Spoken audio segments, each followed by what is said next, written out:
Hello, everybody, and welcome to this week's Cataclysm of Hyrule campaign. I am the creator and GM of the campaign, Puckfin. I said Puckfin. And for everyone joining us tonight, welcome. Before we get started tonight, we're going to go over some beginning introductions, and then we will delve right into the campaign. So first thing I always like to do is I always like to talk about our Discord server. Our Discord server is where everything happens outside of the campaign. Any announcements or anything that we need to make, we will make it on that server. Any questions, concerns, or curiosities you have about the campaign, about Legend of Zelda, or about D&D in general, we are always reachable in the Discord server. I will put the link in chat, but for those who are tuning in, the link to our link tree, where the link to our Discord server can be found, is found on our Twitch page, on our YouTube channel. It's posted every possible place that we can possibly post it, so we make it very easy to find. So in addition to the link to our Discord server on our link tree, we also have the link to our YouTube channel, our Facebook channel, and a number of other links. So our Facebook channel is a group that makes various posts, including when our YouTube channels go live, when our YouTube episodes go live, when we upload our campaign episodes to our YouTube channel, the notification will be posted to our Facebook page. Our Facebook page is moderated by Lido, and we miss Lido incredibly, and he will be returning most likely with great grandeur very soon, but not this week. So I also mentioned our YouTube channel. So here we broadcast on a bi-weekly schedule, where what we do is 1 week we will have our campaign sessions, which is what we're going to be having tonight, and then alternate to that we have what's called our chat sessions, and our chat sessions are a bit more informal. We do a number of things on our chat sessions.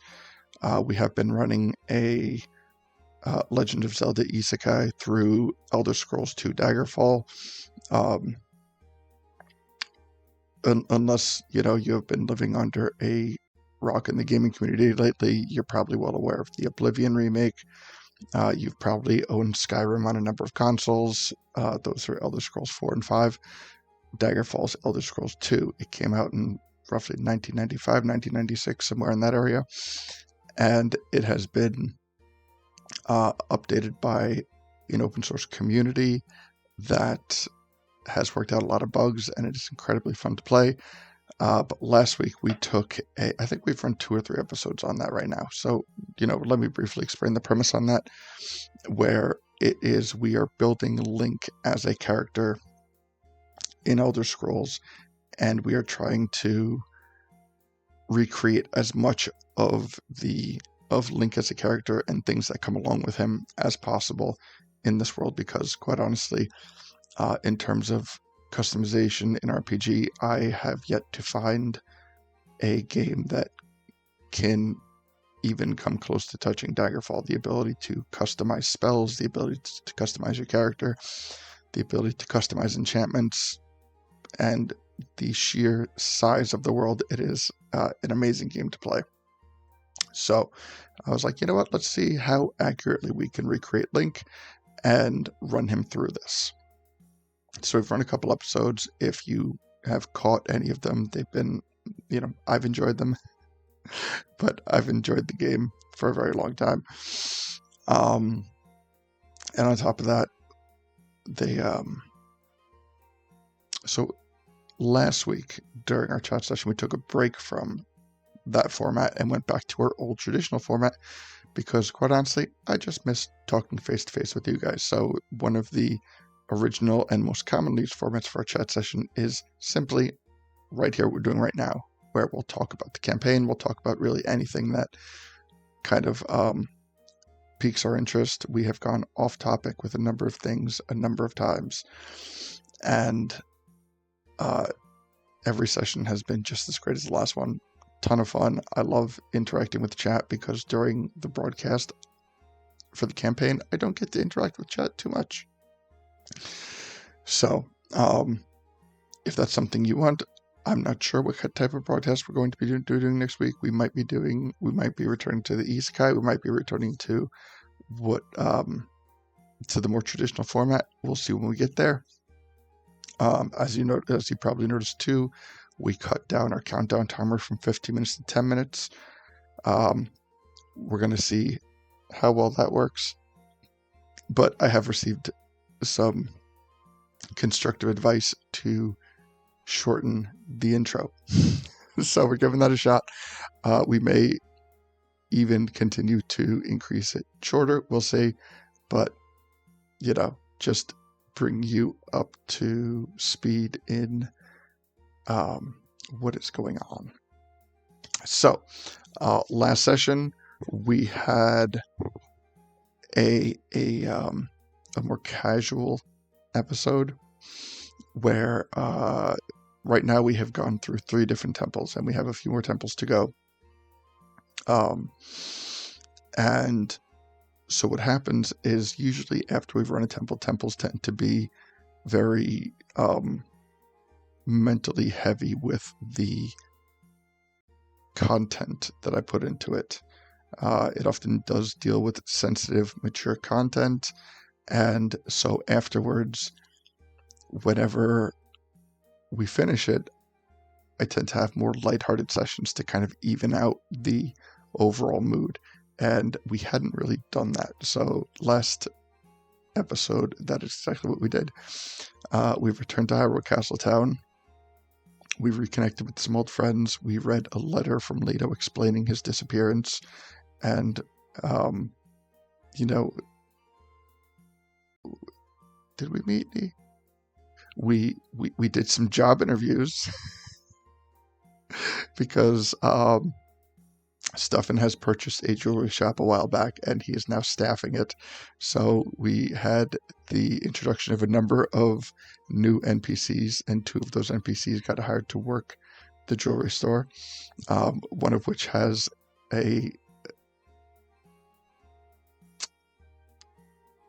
one of which is connected to the 2 previous campaigns. And one of which is a brand new character, and I cannot wait to flush them out. There's a new spa that has opened up in Hyrule Castletown, and our active party has taken a trip to the spa, and we made a kind of like tea cider out of Deacon's leaves, which at the end of the episode, we learned that it started to physically change Stuffin into a Deku scrub. So that's the brief recap of the thing. As of right now, it appears that this might be a Deku-centric episode. So let me do some switching over. And oh, that is not. There we go. All right. So let me switch over the audio and introduce Deacon. How you doing, my friend? Hi. I'm doing all right. I'm doing well. I'm hanging in there. Yeah.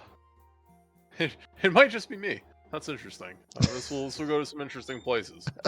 I will drive this car. It's gonna be great. Yes. Yes, I'm glad to be here. Looking forward to it.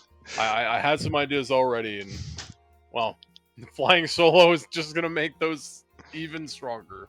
So can't complain. There we go. But God. So let's see. Flying by the improvisational seat of our bands. I think the way we can start this episode is Gully has fallen asleep in the massage chair. Mood. and upon That seeing, was me. yeah, me too. So upon noticing the change in Stefan's feet, which is something that is unexpected, that Deacon would not be anticipating in any way, let us simply say, as a suggestion, but you can do as you please, obviously, that seeing Stefan's feet has freaked you out to the point that you're not sure what if there's some type of like nefarious thing going on in this spot that is starting to turn people into Deku scrubs. Although you are already a Deku scrub, so it's not a scary thing for you, but you bolted out of there. Fair. That'll do. All right. It's like I like to imagine that it's like he was looking at it and he could just barely learn how to read.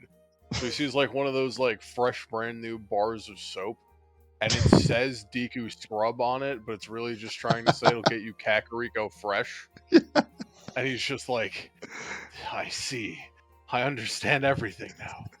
I have to stop them. Fair. Okay, so that sounds like a perfect starting off point with Deacon coming to that realization. And so narrating, what would you like to do? How would you like to start off the session? Okay. So first things first. I imagine they're going to be up to their own devices currently, with stuff and kind of I would imagine he's kind of like realized what happens. Like I don't know if he's like looked at the bottom of his feet yet or what have you. So, I think I mean I can't. So just explaining slightly the thought process. I would love to say I go to the library or something, but I still can't completely read. So, there's not much I can do, except I think I'm gonna go to Cito's. I'm gonna ask Isaac for help. All right, sounds good. All right, so let's start off with. Let me zoom out this map a little bit so we can see that Deacon is on the northwest part of the map, and Cito's, which is over here, is in the far southeastern part of the map. So, how frantically are you running to Cito's? Gully. Gully's up. So I'm gonna. Oh, hi Gully. Hey there. Welcome, Gully. Good to see you, man. It's gonna sound so low. Let me fix it. Let me check the audio thing. Give me a hello.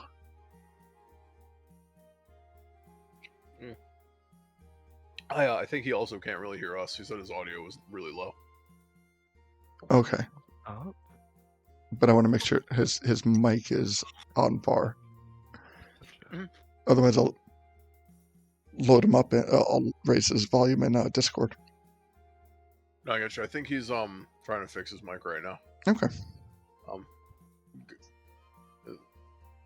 Sorry, Gully. Is that right? I don't mean to.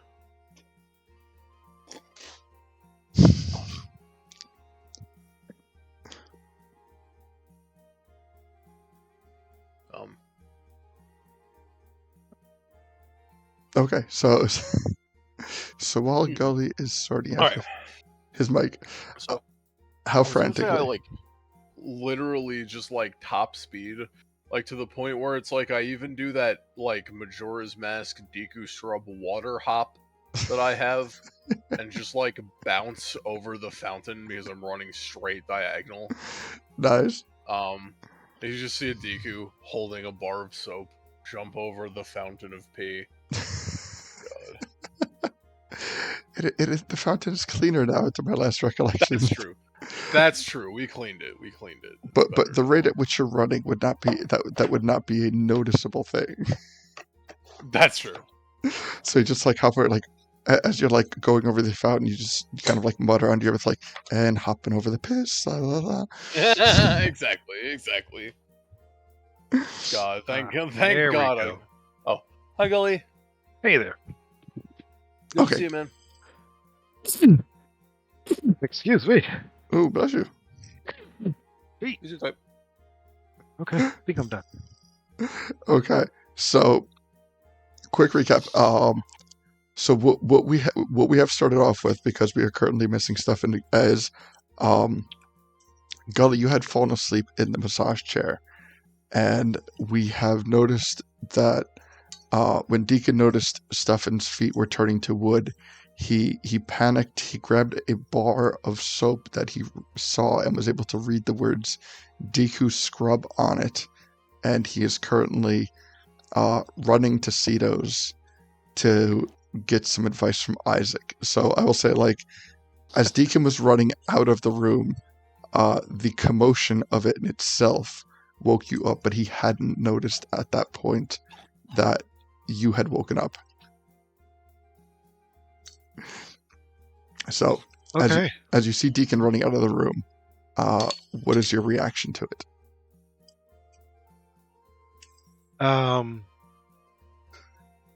Oh, wait, does he have runs or something?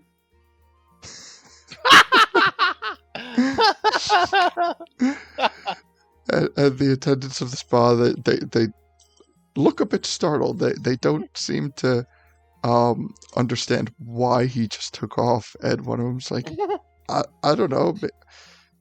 I mean, maybe something about your friend's feet, I guess. I mean, his His feet. Wait, whose feet? Whoa, what's going on with his feet? you mean they're not always like this? I mean, it's not normal for us, but we don't know it's normal for him. No, that is definitely not normal for him. Oh, and then one of the attendants kind of like slowly takes their hands away from his feet and starts like vigorously scrubbing their own hands. And it's like, I think that you should go. or I think you should take your friend and go. Okay, yeah, I think that's probably a good idea because this is not normal. So, Is Stuffin awake or is he still asleep? let's say that Stuffin is looking at chat. He's still asleep. Okay. All right, well, I'll scoop him up and run the Cedos with him. All right. So as you make your way out of the spot in Tyrell Castletown. Wait a minute, actually. Uh-huh. What am I doing? I'm a freaking sage. Right? Hold on here. Let me look at these spells real quick.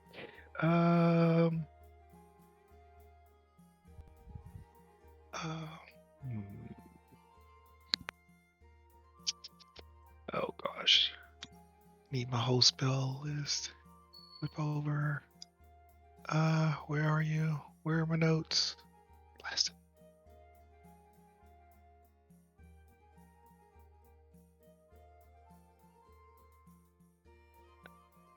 Of course, not organized when I need to be at the moment.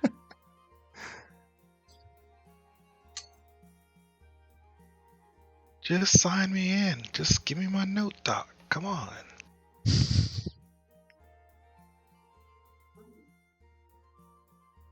swear, freaking Microsoft.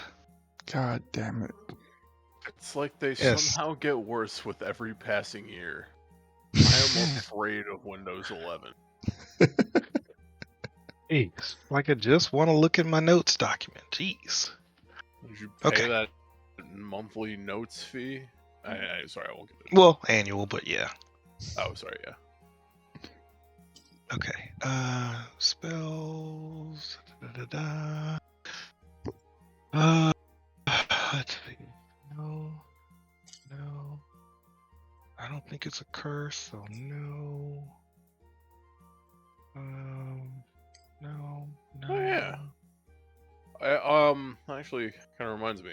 I Mhm. can try identifying it to see if it's like magical, or if it's like biological. It might give us a good place to look. I of course am not thinking of that in character, but maybe afterwards, once the Unfortunately, panic subsides. I identify is not one of those spells I get. Follows more along the cleric list. Cool. And unfortunately, I'm not high enough level in Sage to have the spell that I was hoping I had. So, blast it. Are you level 20? As a character, yes. Gotcha. Cool. But only 8 Sage. Oh, nice. Hell yeah. That's interesting. Good combo. Yeah.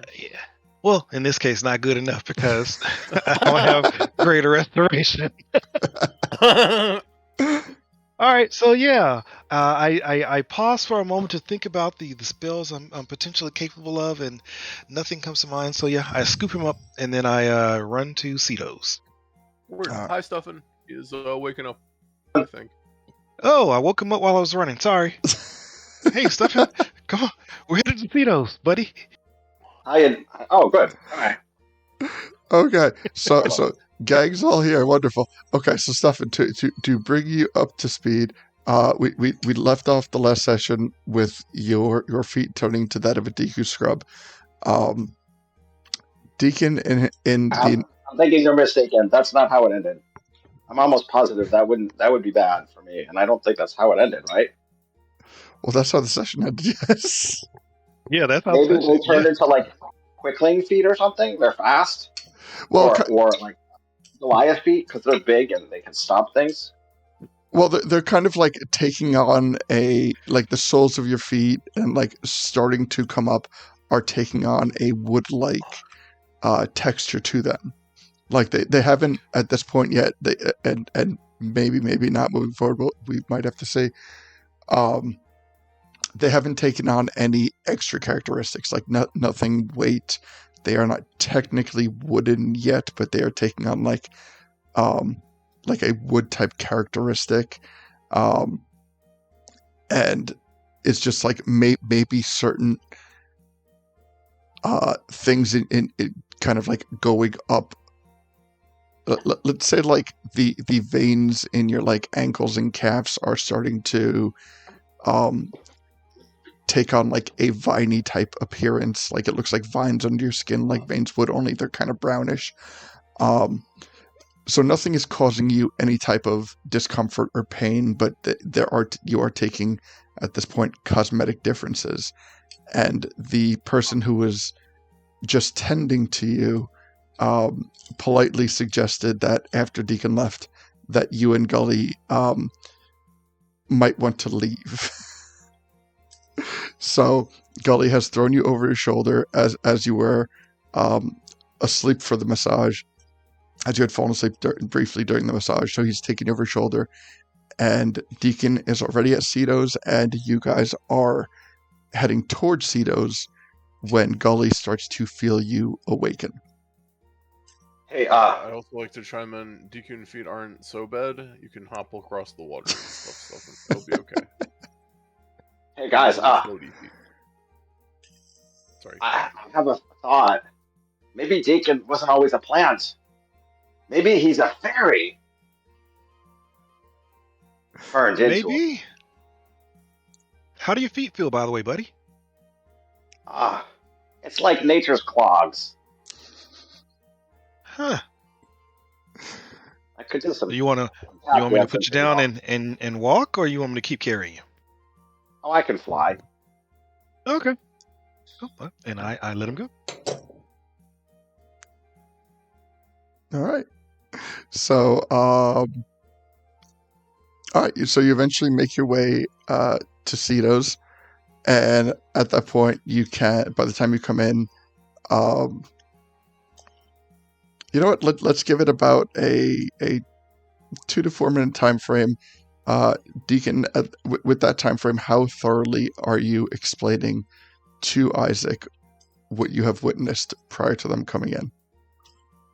So it's one sentence, but he says it 3 different ways, 10 different times because he is upset.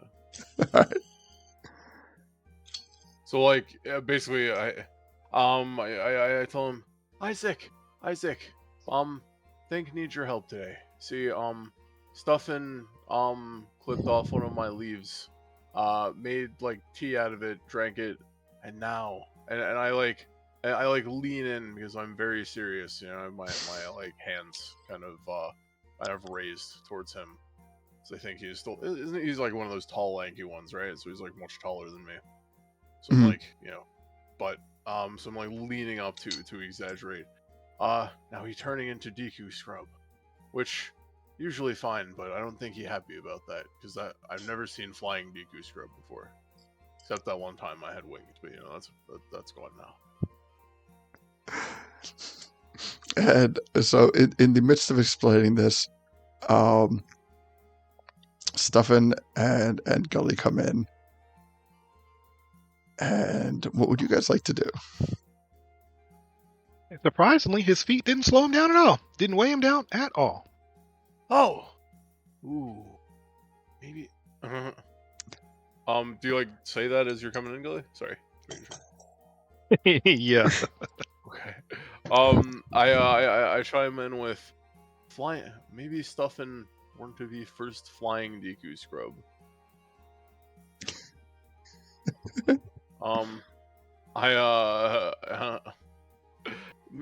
Stuffin, are you okay? Have you noticed anything else? I was gonna talk to Isaac here about helping you unwood your feet. Yeah, I think I'm fine. I mean, I kind of need to pee, but how did you know that? It's been a long day, but if he can undo my feet, I mean, I don't want to totally undo my feet. Like I like feet. I don't want him to like take them off or make them like I never was born with feet or make me have baby feet again. Like that wouldn't be cool. No baby feet, no. For sale, baby shoes. Yeah, I look up at Isaac, and then I look over to stuff and I say, Isaac's a genius. He could fix anything like this. So, I heard the commotion you know in the spa with the you know they kind of made noise about it. So anyway, I reach into my bag, into my pocket more appropriately, and I take out the bar of Deku Scrub soap. That's Kakariko fresh. There's like a little scent on it in a Kakariko morning. I say, and I say the conclusion I've come to, which is, Stuffin, it's the spa. They're trying to breed Deku Scrubs.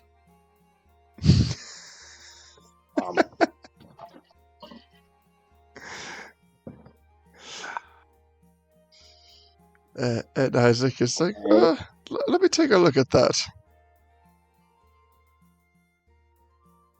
Yeah, that's good. You keep working on that conspiracy theory, my friend.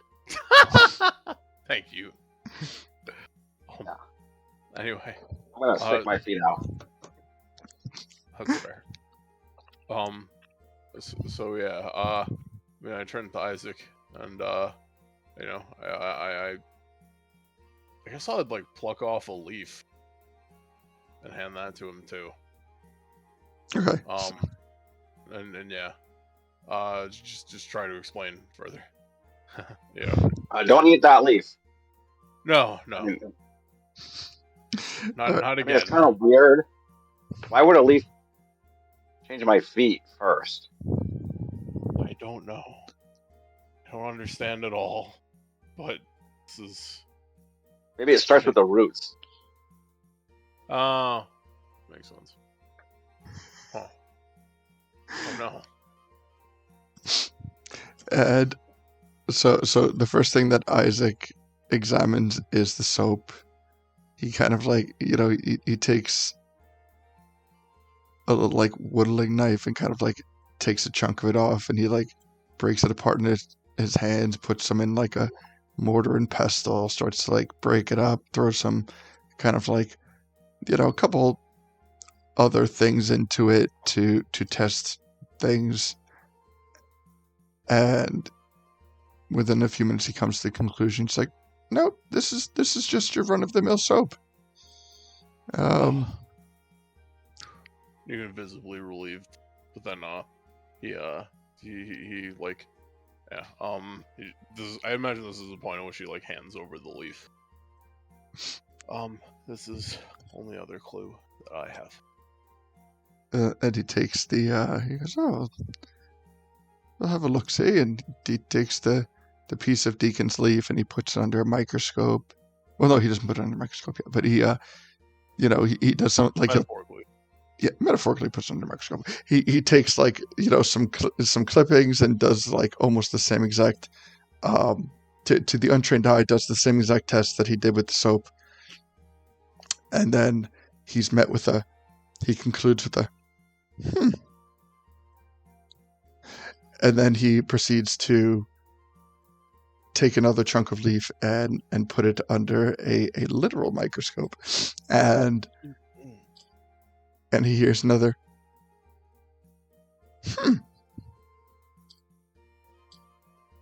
This is the most excited I've seen him almost in months. Deacon is also getting excited now. Slightly scared, but interested. Stefan wants to look in the microscope, and what does he see? So what Stefan sees when he looks in the microscope is he sees little, like,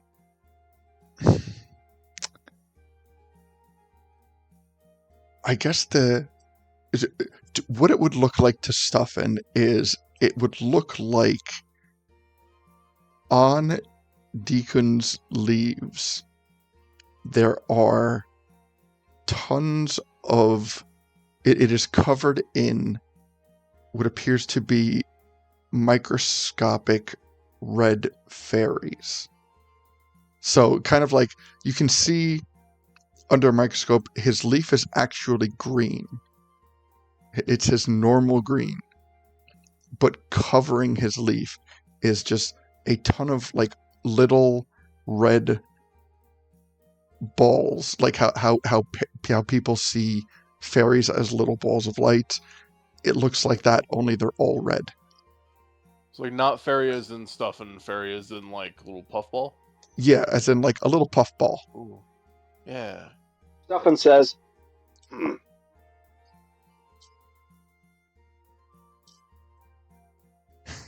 and that's it. I love it. Love it. Maybe I got infected with fairies, but that seems Cool. weird since I am a fairy. I would have thought I would have had a natural immunity to fairies, but this is a different type of fairy. So, but does that mean that I can infect other people too? Like, maybe if monsters try to eat me, I'll be like, "Don't eat me, or I'll get you infected." I don't know. So Isaac says, he goes, I don't think these are specifically fairies. I think that what we are kind of seeing here is a rare type of primordial magical essence. He's like, if you take another look again, you can see that the redness. And he like turns to Deacon. He goes, Deacon, we've known each other for quite some time, and you not always have that red coloring. DQ nods. His eyes are wide, and I show him like I take out my my wooden sword, like the the toy wooden sword. Huh. And I hold it in my left hand. And then I hold it in my right hand, and use my left hand to like take off the ring. And as you take off the ring, you power down to your base green form.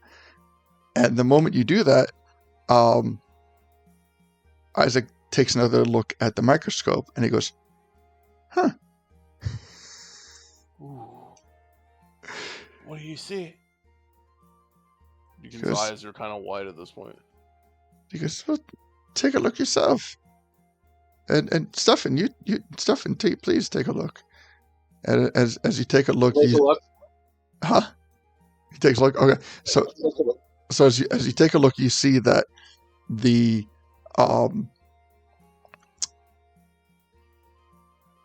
the tiny like balls of red light are still kind of there, but they have turned transparent as if they have been deactivated in a sort of way. Okay. Neat. And he goes, "My friends, I think you may have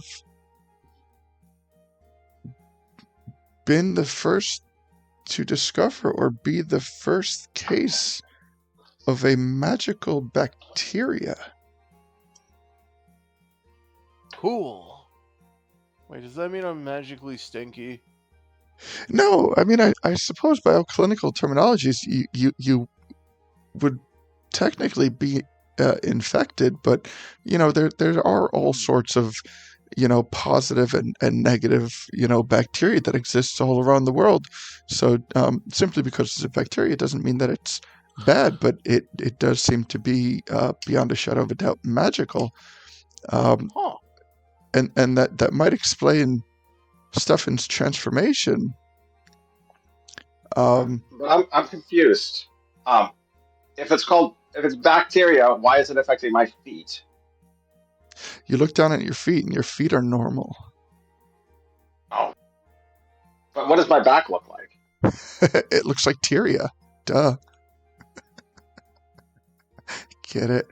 God. That was bad. Such a dad joke. I gotta say, I'm disappointed. I set you up for something better. I put like a softball to pitch in there, and all I did was tear you up. Oh. Okay. So Stefan, as Deacon removes the ring, you are you are reverted back to your normal self. I put it back on. And That was an easy solution. Yeah, you put the ring back on, and Stefan's feet right back to having their lightly wooden appearance. Wait, I get why'd on you and do off that? like a little kid flipping the light switch. I would imagine that this causes a slight itching sensation on Stefan's feet. Sorry. Yeah, you enjoying the little game? Flip on my shoes, flip off my shoes. So, Okay. Right. So after like 10 times, I will take it off and leave it off. Okay. And apologize, but I could not help myself. So, I did the same thing when I found out it turned to be red. You did.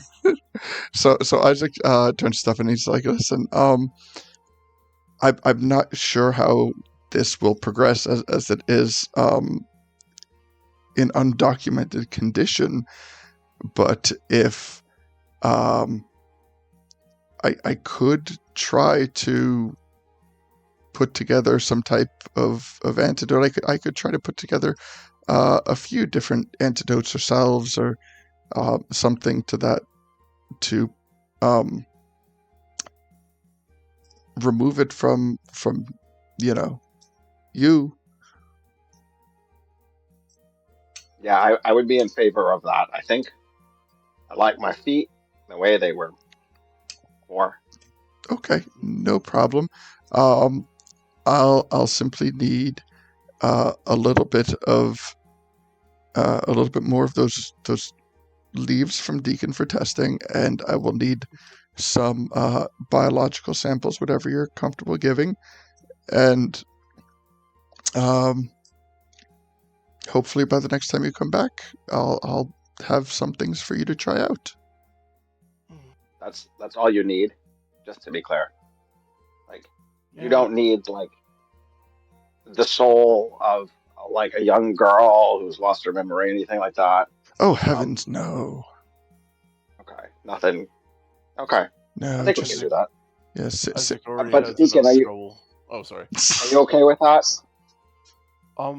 Yeah, no, absolutely. We should get you healed up. I know turning into Deku Scrub, well, not everybody can take it. It's it has its downsides. yeah. I want you to be like safe first and foremost. So yeah. I look over at Isaac and I just say, if there is anything you need us to like look for, just let us know. We'll do our best. And then sorry. Oh, Well, fortunately, between um, my education as an apothecary and uh, Lido has made sure that this establishment is well stocked. Nothing off the top of my mind kind of peaks. However, I'm going to be simply doing some preliminary things, and if more advanced measures need to be taken, we'll cross that bridge when we come to it. just say the word, Isaac. Thank you. Of course. Yeah. So and he kind of like gives stuff in like a few kind of like small, roughly like 4-ounce vials, and he's like, if you wouldn't mind kind of fluttering upstairs and filling these with some whatever you feel most comfortable with. Most people choose spit, but biologics is biologics, and I'll work with that. Okay, that sounds fair. All right, so you go up for a minute, and what do you come back filling the vials with? How many? He gave me a few. You said so. 3 vials. I think 4. Let's say 4-ounce vials. So one is spit. Okay. One is urine. He pees in it. Okay. He does wipe it off. One is blood, because when he comes back down, you like see this like gaping, dripping wound in his arm. Ooh. And the fourth one is beard hair. All right. Ooh. Sounds good. And he kind of like takes it when he feels the warm vial. He does from a fairly high perspective standpoint, from any passive over 15 would notice that he does kind of like flinch a little bit at the urine vial, but takes it nonetheless. And he goes, "All right, I do believe I have everything that I need here, and yeah, I'll see you guys next time." So I just like to say, Stefan, if you don't mind, the second you come down with the wound, I'm just gonna like healing word it, just like on instinct.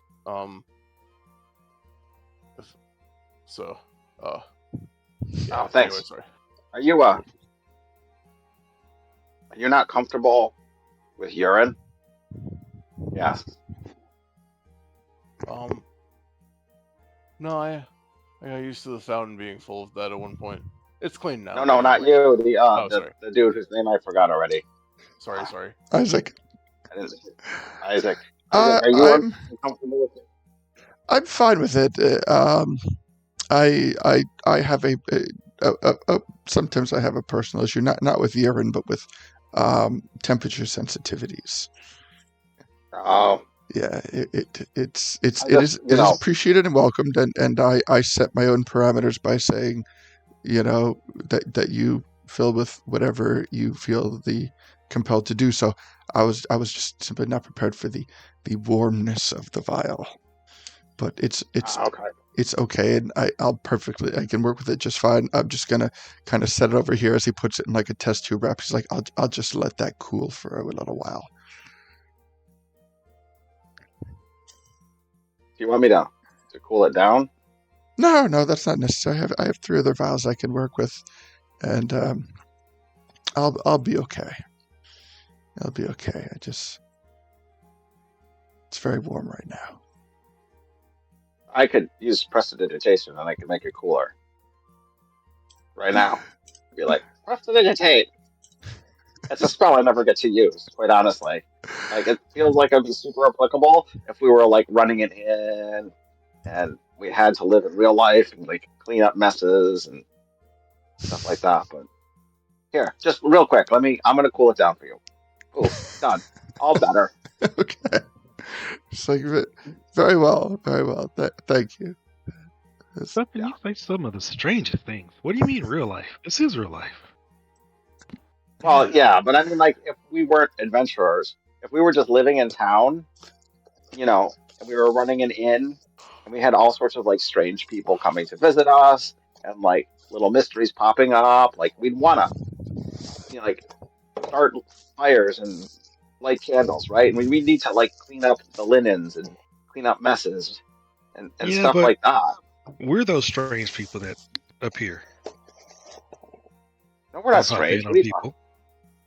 Ah, they're just boring. Okay, perhaps. But yeah, I think we're those strange people that pop up in the towns.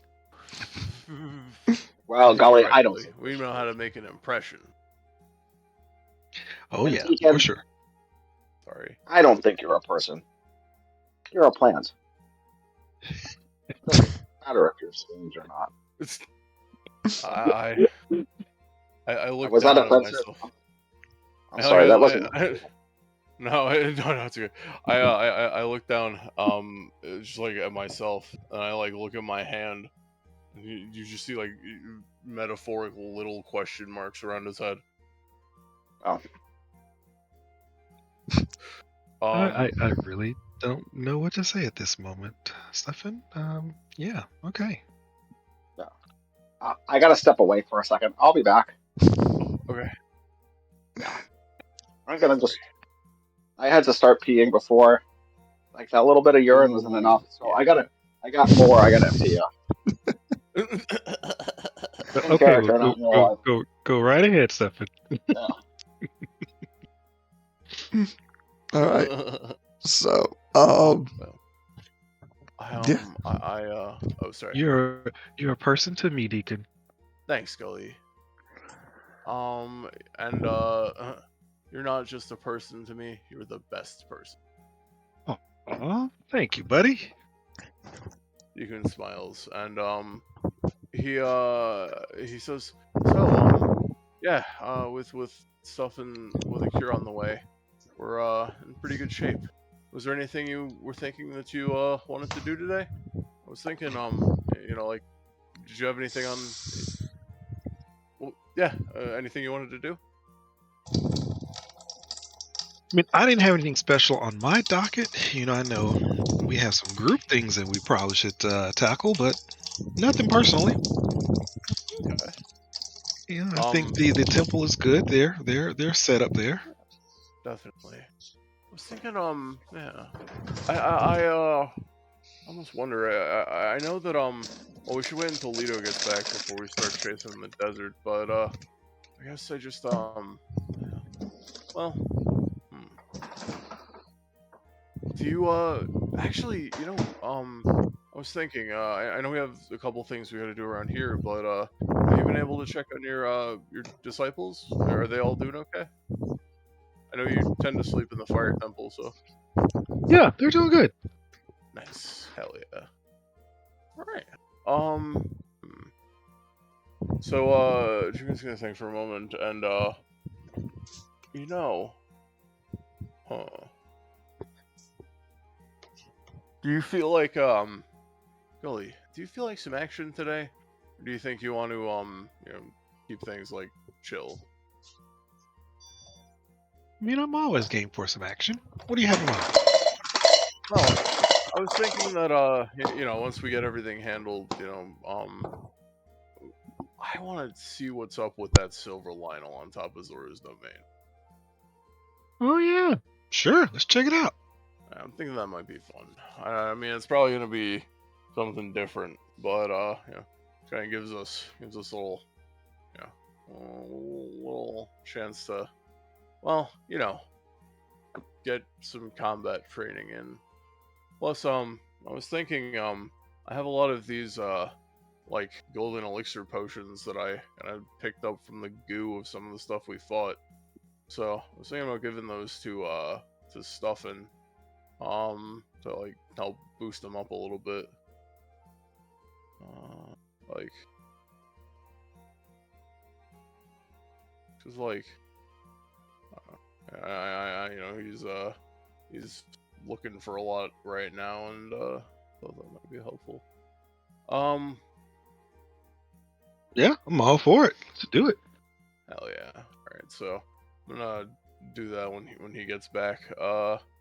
So yeah. Let's see. Oh yeah. Anyway. Sorry for my meandering. Other thing is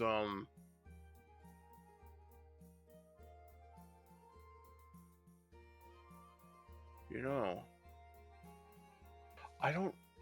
Okay, so I didn't get around to mentioning this before, but did we talk about it last session about the Triforce piece? No. Oh, okay.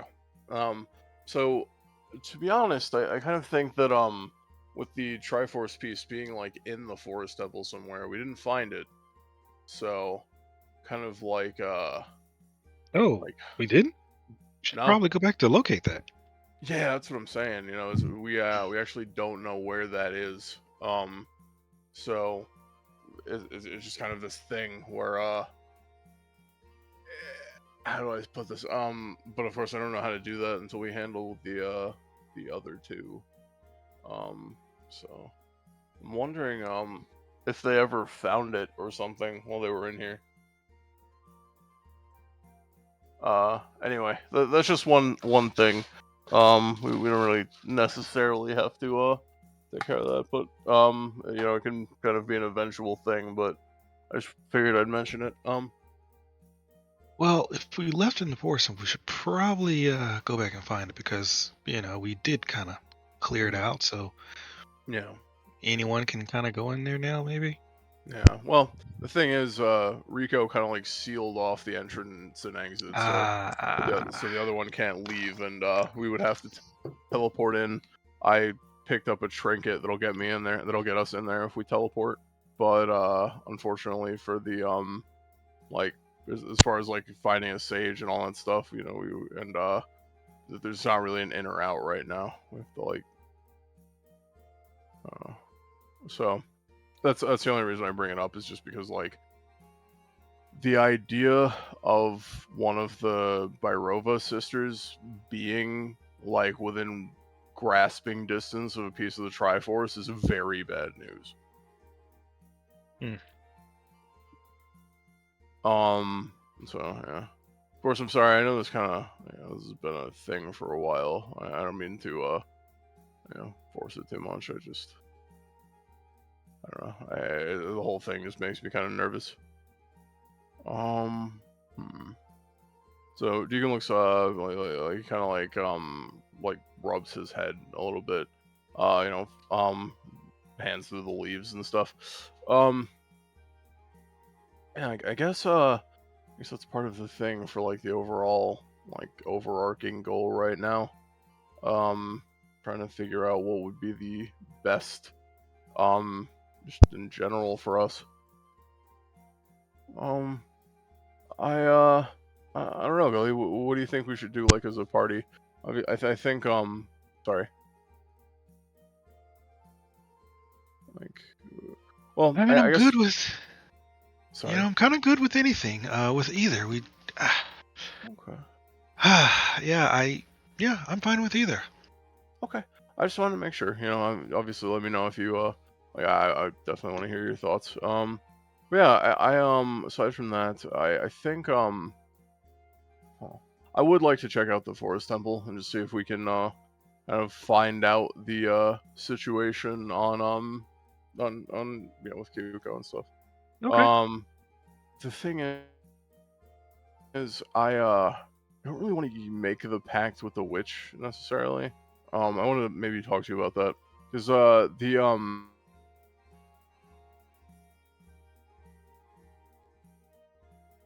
one of the things about it is like this is an answer to my question that I asked her, which is can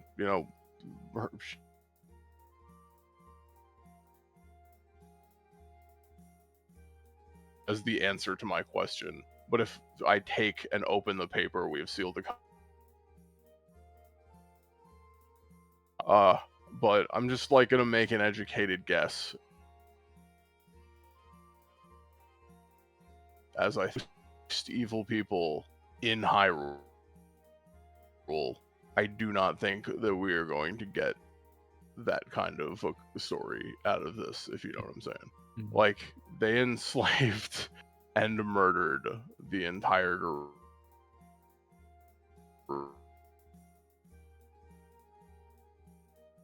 Like multiple realities so far. So just logically, I think it's not worth it to really progress in the way that I thought it would be. So to kind of go forward from that, what I was thinking was we maybe optionally head back to the witch and just explain the situation. But I think really we just need to like get the phylactery like gone by like any means necessary. And yeah, I because like I really obviously, you know, the problem is that the phylactery is as sorry as hard. I'd really rather not anything happen to her. But sometimes you can make no mistakes and still lose. Like, I don't know what else to do because this is just like not working out. But we can't let you know, like even on the you know, the fundamental proposition of like so can you correct me if I'm wrong, DM? Just based on our current understanding, because we've been dealing with this for so long. So is so the phylactery for this Kiwiko, right? Is that not the same as like how is that acting as a separate entity from Katagi's phylactery? Like, how does that kind of work if they cannot survive one without the other? Katagi is As not you the said. phylactery. Katagi is not No, a I know phylactery. she's not. I know, but does she not have one? Like as a Byrova sister? I would assume she would be some kind of lich. So it's either like her phylactery is shared with Katagi. Like that's what I'm trying to figure out. Like, is like, can we even bother to kill Katagi if we take this phylactery off, or is it like just wasting time? So whether or not Katagi possesses a phylactery has yet to be discovered. So Gotcha. but from Deacon's point of view, Deacon would absolutely come to the well, Assumption that she has one. yeah, it would be a fair assumption, but at the same time, Mhm. also there really has not been any established need for it, I guess you could say. Okay. Because in previous dealings with Katagi, she was not in the position of being a sage.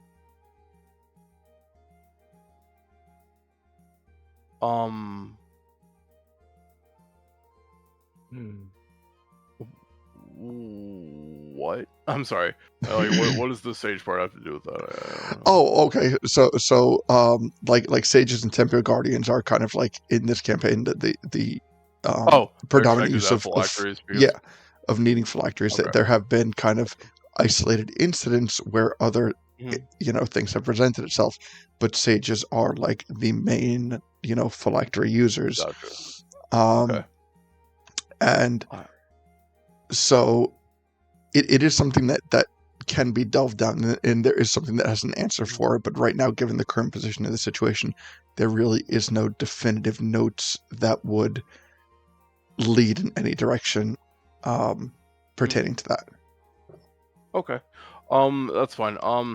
But I guess that's a possibility. I guess I just assumed since she was such a spellcaster. But I guess it doesn't make sense that she wouldn't really need to lock her power away. I don't know. There's probably nothing bigger than her on the planet, if you know what I mean. So that's understandable. Oh, wait, does Gully sorry. have a phylactery? He just doesn't realize it? Yeah, that would be interesting. Like, can we get Gully one? Well, we have Gully as a sage, and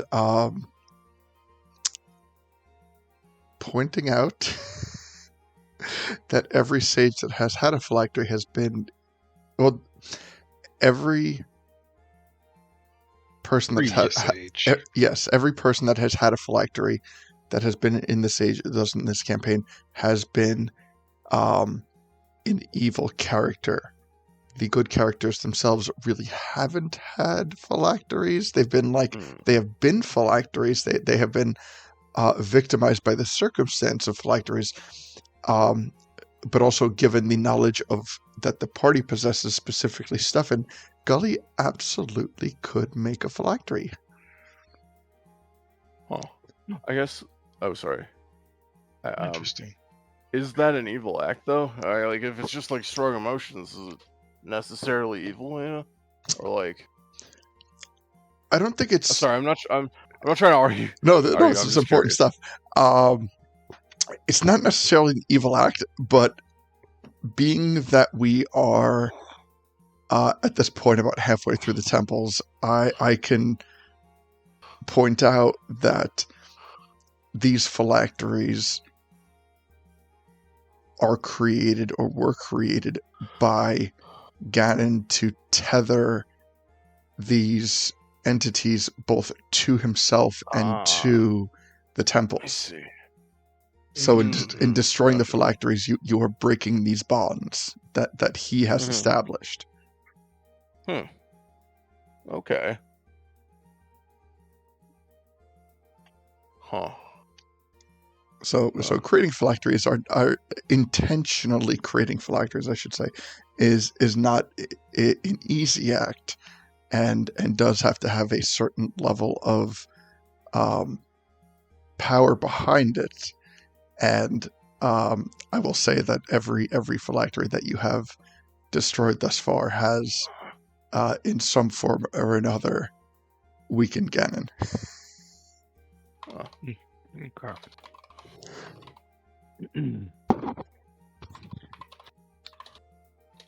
Well, Deacon, what do you think? Do we need to purify this witch? Killer? I mean, honestly, I think that is kind of like the goal. Like, I mean, I don't know. I don't know, Gully. She's done a lot of bad in the world. She's, well, responsible for Ganon. Anything bad that has happened to the Gerudo, it is her fault, 50%, and the other 50% is her sister. Like, they like Gully, they took innocent Gerudo, good people, like friends of mine even, and they put them in these like painful suits of armor that just baked in the desert heat, and they had to just sit in there 24/7, like a brazen bull or whatever it's called, and then like they were forced to then fight on command if somebody tried to intrude on them, like, and they had an army, like like hundreds, thousands, maybe more than I could really count, of these armored Gerudo that are basically demon shutters. And he's like, That's horrible. he explains, I had friend, think I lost them to that. And anyway, he makes like a pained face, and then shakes his head, and he says, but anyway, I don't think there's good in that heart, and I think that means the heart needs to go. It needs to stop. However, I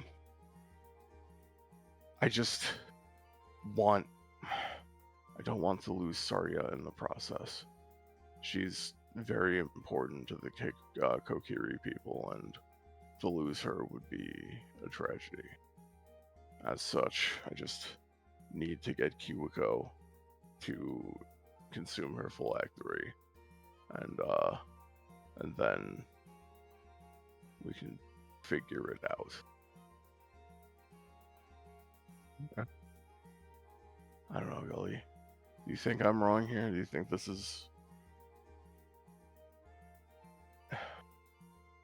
I've been going around in circles because I don't know what the right thing to do is. I've been trying to figure it out, but at some point I just don't know anymore. Well, I think it's best we rid the world of, yet again, one more evil being. Deku nods. I think so. Thanks, Scully.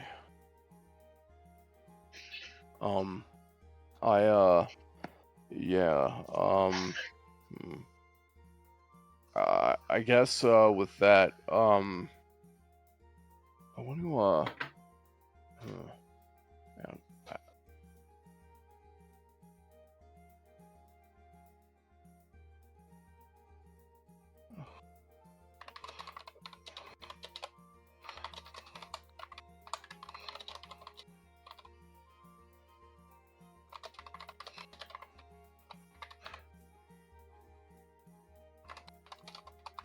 1 sec, I'm sorry.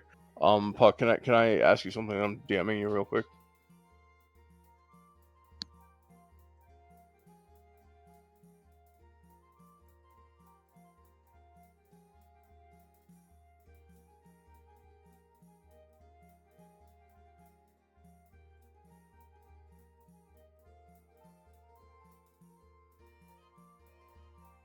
Hello. Hey, Here. welcome back. Sorry, I'm just typing Okay. something out. Okay.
Okay.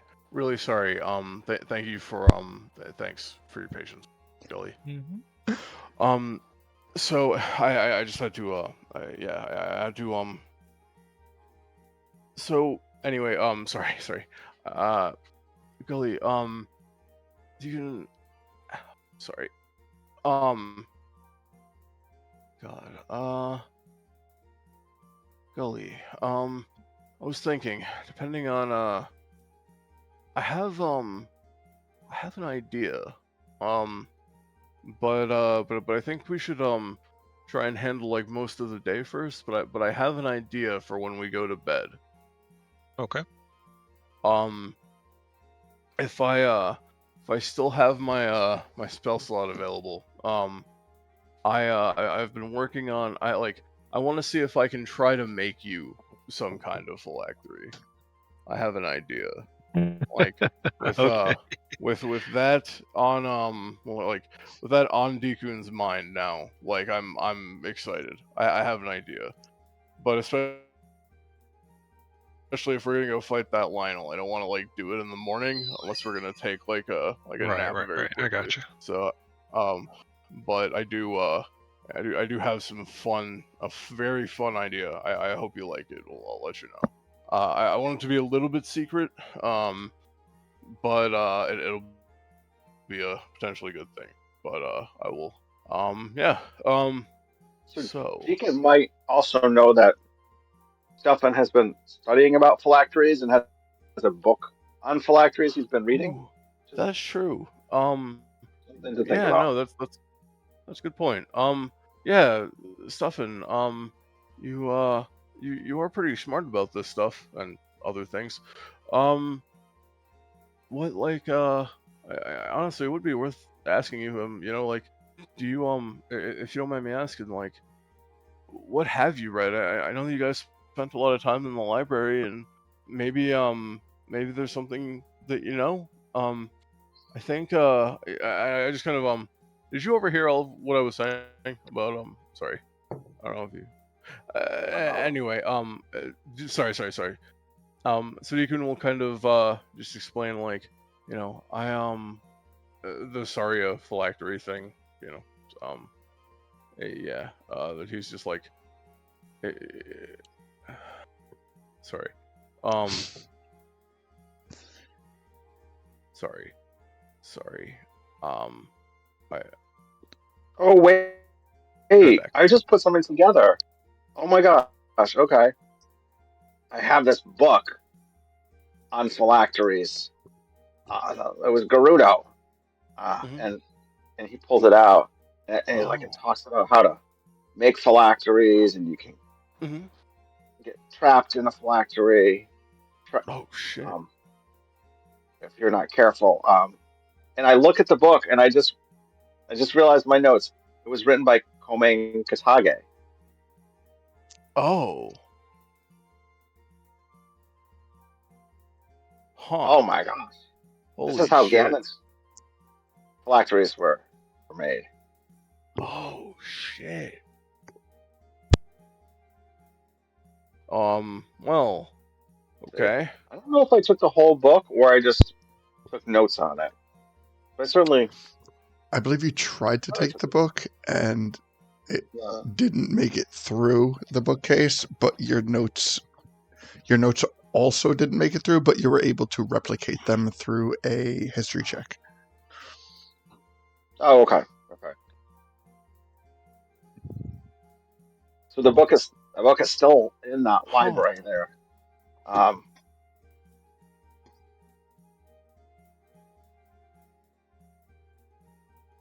I don't know if there's a way to take a book out of the library, or we just go in and we like. Huh. Um, yeah, I think that might be where we have to go. Honestly, yeah, there's got to be a way we could copy it somehow. Here, can maybe we could stop at a general store if you guys are okay with that. Mhm. Cool. Yep. Right. So yeah. Did you guys want anything else at Cito's before we head to a place like that, or? I think. Let me see. I think I'm good. All right. Have any potions? Speed. How are you holding up, Stuffin? You need any like potions or anything? Just before we go. I don't know. I I think guess I'm I good. don't have any potions. Shit. Hey, Stuffin. Sorry. Do you mind if I distract us for one more second? I'm sorry if I've been too much today. No. Thanks. So I have a lot of golden elixir potions that I've been saving up. I was thinking about it, and while I was at one point going to give them to Chimkin, I realized that you might be able to get some use out of them. You've been traveling with us for a while and stuff, so I'd be happy to anything I can do that'll buff you up. I just we've been working together. You've been great. I just wanted to show my appreciation. Oh, So thank you. yeah, of course. It's sorry, one sec. Dekun smiles and he says, it's been a lot of fun having you around. So I pull out a like a potion bottle. It's like it's obviously has like a nice like bright goldeny glow, and I swirl it around a bit. And then just sparkles, and I hand the bottle over to you. Yeah, I say feel free to drink as much of this as you want. All of it's fine too. Just to explain, if you out of game, this is experience points that I have banked for being above level 20 in all the content we've been doing. So I'm giving you my my experience from the stuff we've been doing lately. So I have saved up 87,000 experience points. 87,000. Yes, Okay. and This is how so I level up in this game. Because yes, I haven't gotten experience from Puck in a very long time, but that's okay. fair. Wow. But yeah, I just I don't know what that puts you at, but yeah, I have not been tracking my experience beyond 20. fair. Yeah. I should probably do that. Let's not tell Puck, because he probably should give me XP at some point. And, Yes, I do owe you a good. I promised XP after the Forest Temple, and I have not divulged it yet. So that's fair. yeah, it's okay. I'm not worried. You could always chuck an extra 50k on the pile. Yeah. You know what? Let's actually. Sorry, I don't mean to put you on the spot, but I just want to say, if you do give us any XP, I give that to Stuffin for me too. Okay, so you know what? Since I have failed, and we have run a number of XP-less episodes, even when nothing happens, I do give at least 5k an episode. So, let's say comfortably everyone gets 30k, and what you do with that 30k beyond that is up to you guys. Okay. Yeah, my Stuffin, add my 30k too. So yeah. Thank you. Sure. Hell yeah.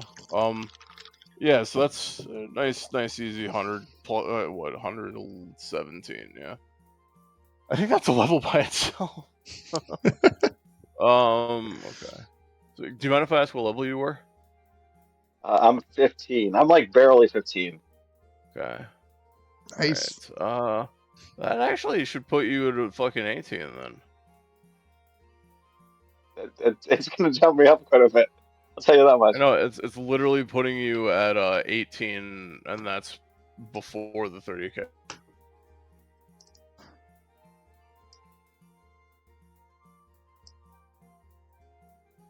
Put you at 18.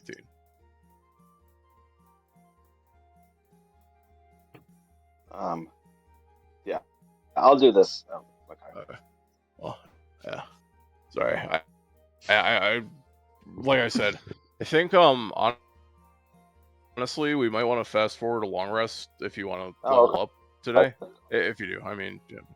I'm just throwing that out there because there's something else I wanted to do to kind of prize Gully. So if you guys want to just have like rather than go like do fight too much, maybe we could like just do a couple things then take a long rest. I don't know what you guys are thinking. Do you want? Just throwing I'm it out there. fine with that. Do you want to save any of Okay, those cool.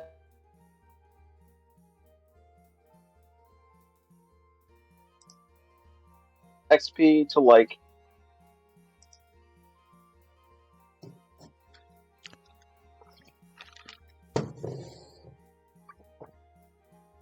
I don't know. You were offering them up. Okay. Gesture of appreciation.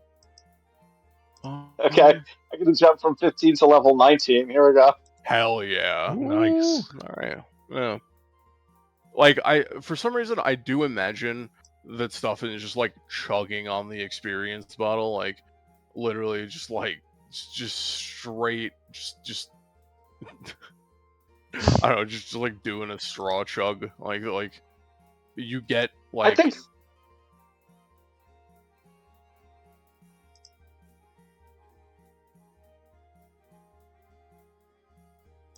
3 people just be like chug, it's chug. like drunk with It's like kind of like yeah, power, not it's power, like but that like kind of drunk you get if you.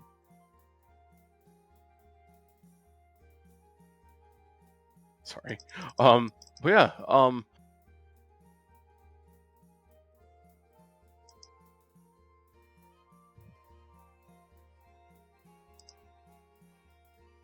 Good handshake. so. He was trying to do If I jump from 15th to 19th level, that means I got a bunch of magic items to go with it, right? Just like I was mentioning.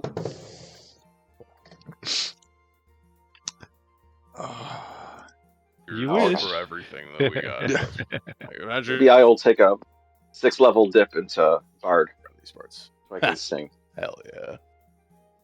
Bard buddies. Nice. Bardies, if you will.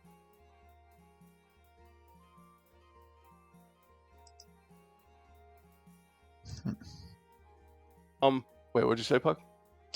No, my GM page is freezing up on me.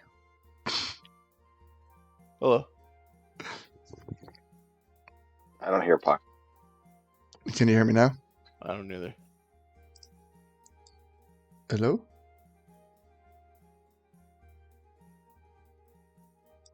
Puck. Puck, I can. Oh. You can't hear me? You know what? Puck is taking a long rest, so he can. Oh, there you go. Okay. Puck is leveling up in real life. Yeah, Nice. my GM page has frozen up on me. Oh shit. So So, Puck, are you currently taking levels in DMing or chefery? I don't know what the being Culinary. or something else. all of the above. Okay. All right, let me just take a second to make sure that everything else is okay.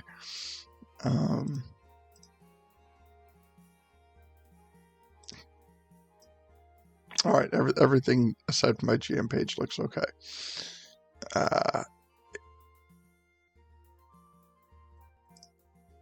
I'm going to try to reload it, but it's going to fuck with my audio for a bit, so until it loads. Cutting out a little bit at the edges of your statements and such. I think be having some internet issues.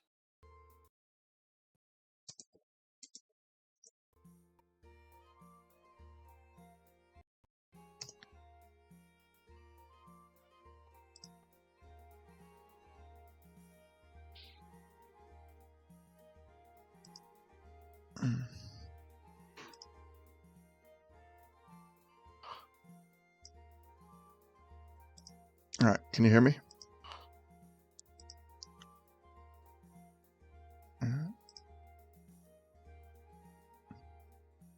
Right. Okay. Anyway, oh, okay. All right. I just took my GM page down. We'll see how that goes.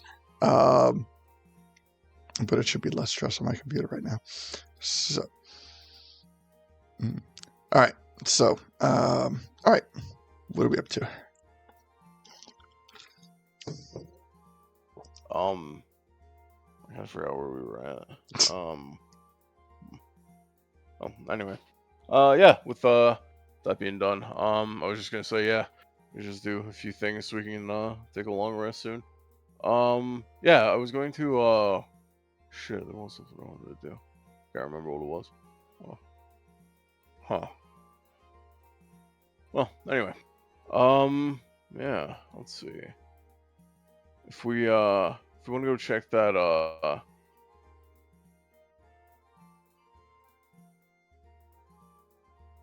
that phylactery book out, yeah, I was gonna ask if we could swing by the so I could like pick up some paper and all that kind of stuff. You know, they have like sheets of papyrus and stuff like that, yeah. Mm-hmm. Or paper in whatever form. All right. So you want to go stop by a general store.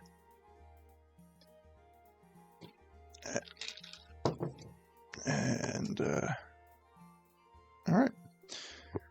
Wait, what? I'm sorry. I lost. Since you want to, Am I cutting out a lot again? No, you're good. Oh, okay. Sorry. I think I might be having internet issues, maybe because I didn't really hear anything that Puck was saying just now until like the very end of it. so we want to head to a general store. Is that right?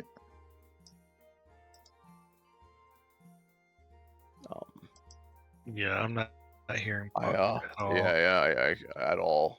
Really? Am I coming through in chat? Like, am I coming Now through? you are, yeah. Yeah, a little bit. Yeah, that sounds good. Okay. Yeah, this is okay, but every so often, I guess. All right. So, we want to head to a general store, right? Yeah. All right. Okay. All right. Yeah. It's got to be a Discord thing. All right. So we head to a general store and we find the shop is well laid out, well kept, neat. Nice. The old man who used to run this place is cleaning up a bit, huh? Yes. It is taking a turn for the better. Nice. Good to hear it. Yeah, I go in, you know, I wave at him, you know, greet him happily. Yeah, actually, wait, what time is it? I just realized this is after we were in the spa. This might even be like 7 o'clock at night already. It is getting later. I mean, aside from the spa trip, we also did a bunch of things today. We met with people. We, stopped at Cito's a number of times. It is getting later in the day, to the point that you wouldn't have to. The end of yeah, it wouldn't be that unreasonable to fast track a long rest after you finish whatever tasks you need. Cool, thanks. Okay. Do you guys want to head to the library and then take a long rest and stuff and level up and I cast that spell and stuff? Does that sound okay to you guys? Yeah. Oh yeah, I'm up for wherever you want. I'm doing good. Yeah. Okay. Yeah, come on. Hell yeah. Let's head to the library then. All right. So, you head to the southern part of town, and I do not have my GMing screen up at the moment, so let's just imagine we're in the southern area of town. And, imagining all that lush green grass and things that don't smell like farts anymore, and hell yeah. So you make your way into the library, and although late in the night, they are in like the corner of the library, you notice that they're having a children's book reading. There's a, there's a couple people kind of walking around, checking out books, things like that. But the area that you're looking for is, there's nobody else there.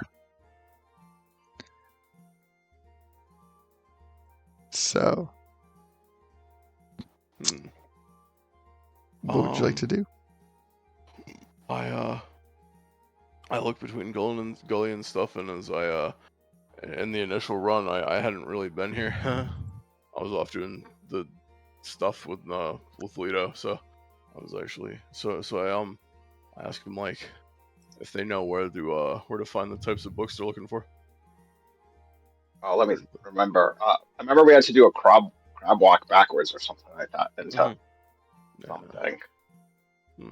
And we go in there, and they're like going to be people that you haven't seen for years, possibly just sitting there. I mean, I think it's kind of like a dangerous place. It's like it'll trap you there if you're not careful. Do they have any potions of like, I don't know, resilient wisdom or something like that? Willpower potions. I don't know. That would be Could have cool. gotten. It's a library. No, I thought apothecary. Yeah, he just means like Oh, I mean, at this point, there are things that are being made at Cito's are more kind of like your everyday stuff. But since Isaac is classically trained, he is capable of doing things upon special request. But he does find that most of his days are kind of like tinkering with like potions and salves and cures for your run of the mill diseases. Spots. Yeah, not things that turn you into Deku scrubs. That he was very excited that would be a break from his monotonous activities. I bet. But yes, his skills do go more underutilized due to the necessity of what he needs to provide. Well, let's just go into the library and see how things go. And if we can't get out of the library, hopefully some of us can. And then maybe do a custom order and come back with some kind of special potion to help someone get uncharmed from the library. Yeah, that sounds good. It'll be good. All right. So yeah. All right. Let's go on in. Dude, so if we're gonna try the crab walk, let's I'm very dexterous, so at least I could probably do this relatively easily. Also helps being small, I meant. I do love the thought of like people just coming into a library, just crab walking into a bookshelf. I think it's hilarious. Even better than the polling book and then it spins around type of thing. Yes. All right. So you know what? Just for shits and giggles, everyone give me a performance check. Everyone who is heading into the library. Okay. All right. Hi. Give me 1 second. All right. Performance. 30.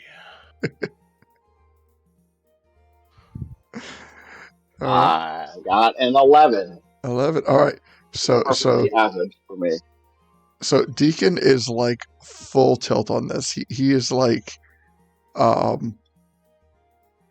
he's got his hands up and he is making like the ka-cha ka-cha sounds with his hands, like the grasping claws. In between he's kind of like humming the song Under the Sea. Like he's all about it. Stuffin does like sees Got some nautical nonsense going on. yeah, he sees Deacon's enthusiasm, and he just kind of replicates the level of dance that he is used to going into the door, and Gully, watching both of them, just kind of so barely mimics, does the absolute almost embarrassed to be doing it, just does it gets through the door, but he's like, there's got to be a better way. This really can't be the way to get through.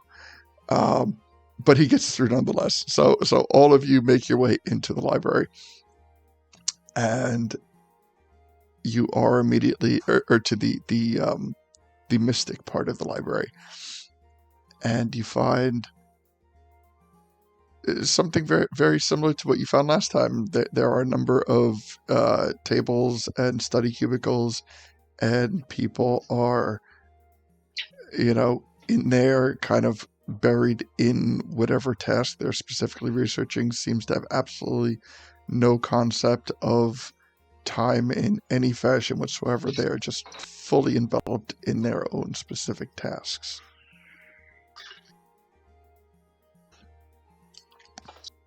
So I believe that the party would be having Stuffin lead the way.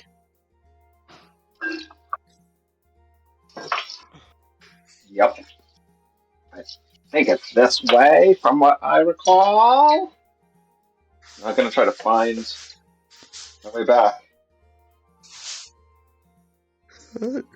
So you make your way through, and you are able to. You know what? I'm not. No, you know what? No, I'm not even going to worry about a check on this. By the way, I want to retcon something. Yes. Because I think before I came into the library, knowing that I couldn't take notes out of the library, I would have left my other notes behind. So my other notes on the phylactery and stuff, I would have left someplace else, just not in here. Okay. I would have brought more parchment just in case. I don't know. Do you want to leave it with the librarian? Just be like, hey, can you hold this for a minute? Yeah, I think that's what I would do. Okay, sounds good. Yeah, in a bag or something. So. Okay, sounds good. Okay. All right, so you make your way over. You find the book on phylacteries, and take it from there.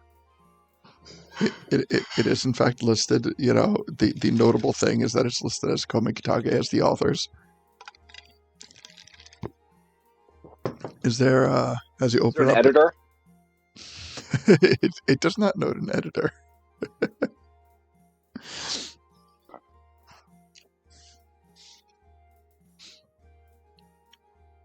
So let's start reading. All right. Is there a specific aspect of phylacteries that you are looking for? I think Deacon has got some ideas.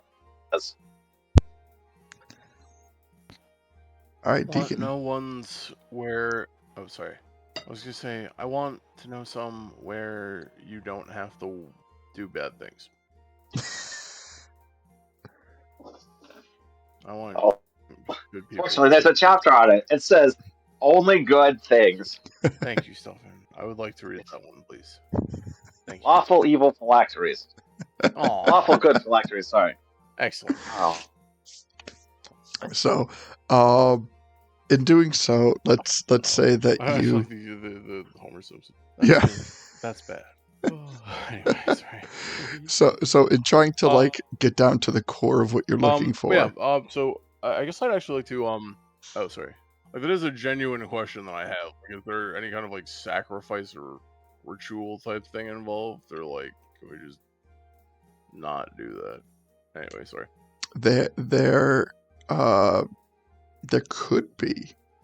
That is one of the methods in which a phylactery could be sown. But you find this intriguing passage where it explains the origin and power source of the phylacteries. And one of the notable things that it states is that whether intentionally or unintentionally, a bargain must be made with a being that acts as the power source for the phylactery. So,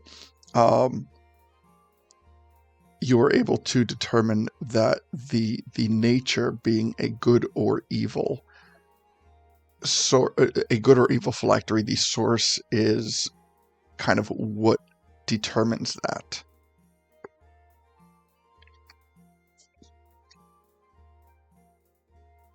So, maybe if we ask teddy bears and unicorns for their power, we'll only have to do good things. Okay, I see what you mean. There's probably not a good way to actually get this done. Well, I mean, they can find, like, gold dragons are supposed to be good, right?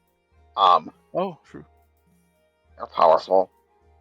There are powerful celestial beings, so they probably will want stuff from us. I mean, I don't think they're gonna find, like, a powerful being that just wants to do good for the sake of doing good and not want some part of the bargain.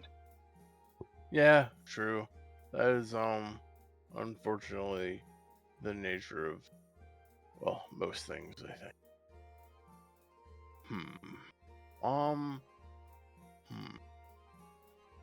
And I think there is, like, inherent danger and maybe evil and making a phylactery because it splits your soul into pieces, right? So I would all right, yeah. Well, how about instead of we go with the phylactery route, we look at simulacrums instead. Hell yeah. So anyway, I also wanted to ask, so with this the phylactery business, they say how you can what could we do to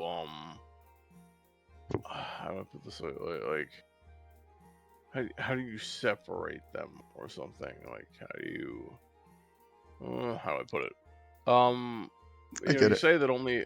Okay, thank you. So in further reading, what you discover about phylacteries is phylacteries are not so much a part of a person's soul that is taken and putting it into something, but it in fact, since it is a bargain, it is a combination of the targeted soul and the soul that is powering it, the energy, as I mentioned before, the good or evil energy. So when the bargain is made, the entity, and I'm referring it to simply as an entity because this is the bargain is ultimately made with a being that is on a higher scale than Ganon and Zelda. So when the bargain is made, the phylactery is a composition of the targeted soul that is required, as well as the celestial energy, and the part of the soul that comes off of the target to create the phylactery is also filled by that celestial energy. So ultimately what you're doing is you are making a pact that is a bargain, and when that bargain and the celestial entity makes essentially makes a gamble that the more that this phylactery endures, the more they get in return.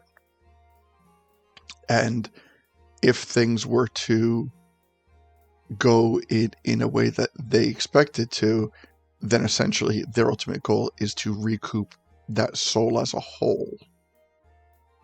However, in the event that a phylactery is destroyed, that's kind of like the roulette wheel ending on 0, where everything is lost and the gamble is lost.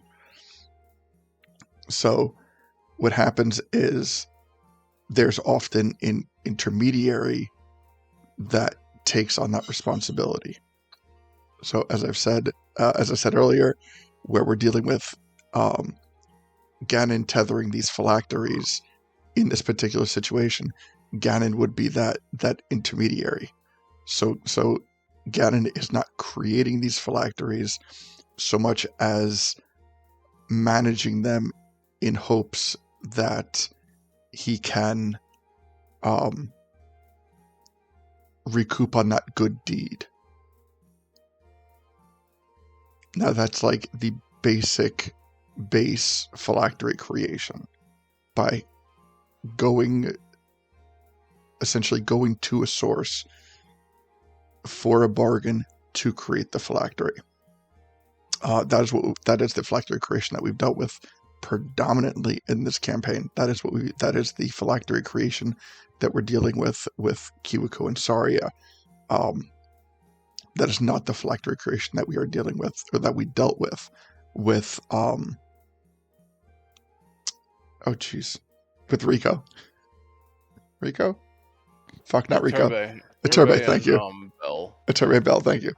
Ooh, That is a different method. That is Okay. more of like an accidental method where things are where a deal is still struck, but what happens is the intermediary gets bypassed. kind of like in okay, yeah. So it's kind of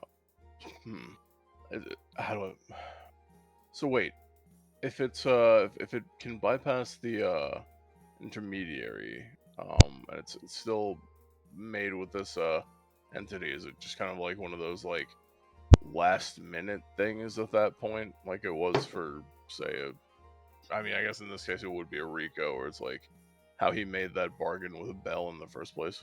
Is it just that kind of thing, or sorry, well. Sorry, my anxiety's been like super high today, so it's hard for me to like articulate. I apologize. You're good. I'm sorry, I actually knocked my volume on part of that. I apologize. Can you repeat that? Sure. What I'm trying to say is, essentially, since so the phylactery that we're kind of aware of with Iturbe and Bell being something different. My question was just more along the lines of I have now forgotten actually. Yeah. Sorry. I need like my head is kind of spinning. I need to take 5 real quick. I'm really sorry. Yeah, absolutely. I'll be right back. Fine. I got some questions anyway. Yeah, absolutely. Let me. Is there anything that we can do with a phylactery that's already existing to manipulate it? Or, I mean, it sounds like it really doesn't have the soul of the person it's protecting. It's got the soul of the entity, right? Can you like reattach it, surgically detach and reattach, or? So in the event of where Saria's heart is the phylactery, what the thing to pay closer attention to is not like what the actual phylactery is, because in the situation, a phylactery is simply a physical thing. It can be, Saria's heart, it can be an ocarina, it can be, just kind of anything. So the fact that it is Saria's heart is a simple matter of circumstance. And outside of that, it actually has very little to do with her. In fact, at the creation of the phylactery, it was not something that she was exactly willing to do. It was something that was done on her behalf by her brother. But more importantly is like the contents of what is the makeup of the phylactery. And so like your running-ins with like Kiwiko and things like that, you would be able to decipher that the contents of the phylactery, what makes up the phylactery, is 1 part Ganon, as Ganon is the intermediary, and 2, the deal that has been struck is part well, I guess was part Rico, but with. All right, I guess I'm saying this. So, since the phylactery itself is made up of part Rico and part Ganon, that is the deal that was struck, and that is what created the existence of Sari's Heart to become the phylactery. Those are the two entities that reside within the phylactery, and to as like so my understanding is your ultimate goal is you want to find a different vessel other than Sari's Heart to be the phylactery. And in doing that, a new deal must be struck with either of the entities that reside in the phylactery. So right now you do have, Ganon, who is tethered to it, who, would not. But you also have the last. Oh, and I'm so sorry, Deacon is a way to not hear this. Hey, I'm back. Okay, the bit, would the accessible bit of the phylactery that is tethering it that you could make, that you have a chance of making a deal with, is the last bit of Rico. The last bit of Rico. Interesting. Jeez. So we thought Rico was dead, but he's not. Rico is dead. But his soul is still partly. Some sliver of his soul is still alive in this phylactery. Yes.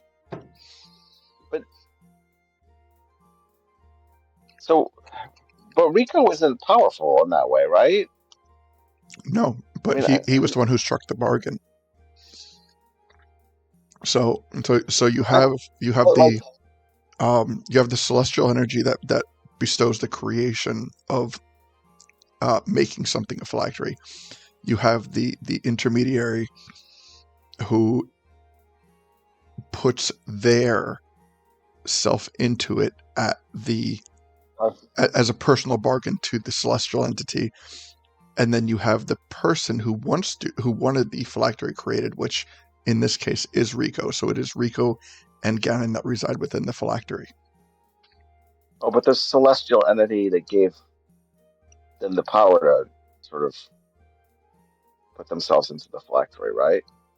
Well, if there was no intermediary, then they would be in that place. But as long as there is an intermediary, I guess my question is, what is if Ganon is the intermediary? Mm-hmm. He's an intermediary between Rico and the Celestial Soul, or Rico and what? Ganon is the intermediary between, like, he is in the existence of the phylactery. He exists in part of it. So if a phylactery is destroyed, it is destroyed. So therefore, everything that is within the phylactery would be destroyed. So the celestial beings use intermediaries to put themselves. So basically, to gain favor, someone like Ganon or any other intermediary would be like, hey, rather than you take this risk and put yourself in the phylactery, I will take the risk and put myself in the phylactery to gain favor with you. So if something were to happen, I would take the hurt, not you. Okay. Wait, maybe I'm unclear. Okay, you said Ganon is taking the hurt? Right. Okay. Because part of Ganon is in right. No, I get that. Most of the phylacteries. Gotcha. Okay. So is he always the intermediary? Is that what you were trying to say? Like he the entity? Yeah. So when I there is an exception that is like that we haven't that will make perfect sense when we get to it if you haven't figured it out already. There is a specific exception with the sages and the sage phylacteries, but let's say every phylactery that we have dealt with so far, Tico's phylactery, Ruto's phylactery, and Kiwiko's phylactery have all been created as a piece of Ganon and another entity as the intermediary. So every phylactery that has been destroyed has essentially had a piece of Ganon be destroyed in the process. Huh. Okay. Okay. See, I guess these really aren't good to make. But yeah, aside from that, It's a gamble. yeah. Is there anything, like, does it say anything about how we can, I don't know, like, how do I put this? Yeah, how do you, actually, you know what, hell, is there, like, any deeper information we can get about, like, any other artifact that might destroy these things that isn't sword that we don't have? That isn't Fate Render.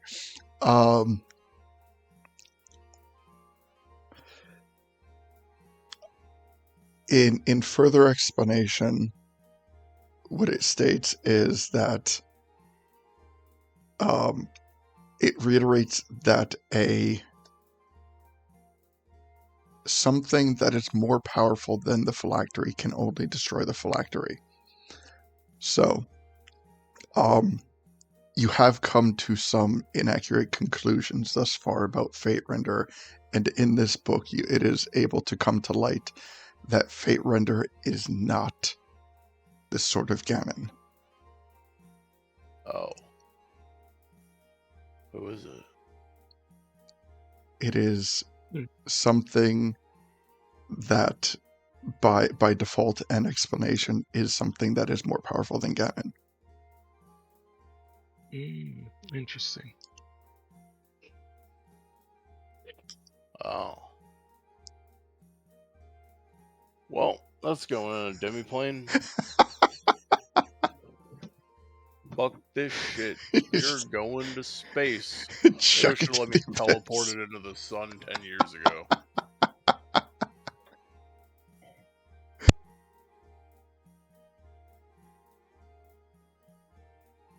Oh, Fuck. what happened there? Alright. Did we lose one? Nope. Oh, yeah. Fucking A. Well, alright, that's good to know. So, yeah. So, I guess my last question, I feel like I might have asked this before, but I don't remember. How do you get to be more powerful than something else? Power, as we have been discussing it right here and now, is described as quantifiable, bestowable energy. And by that, what I'm to shift it off of Ganon for a minute, and put it on a more potentially positive light.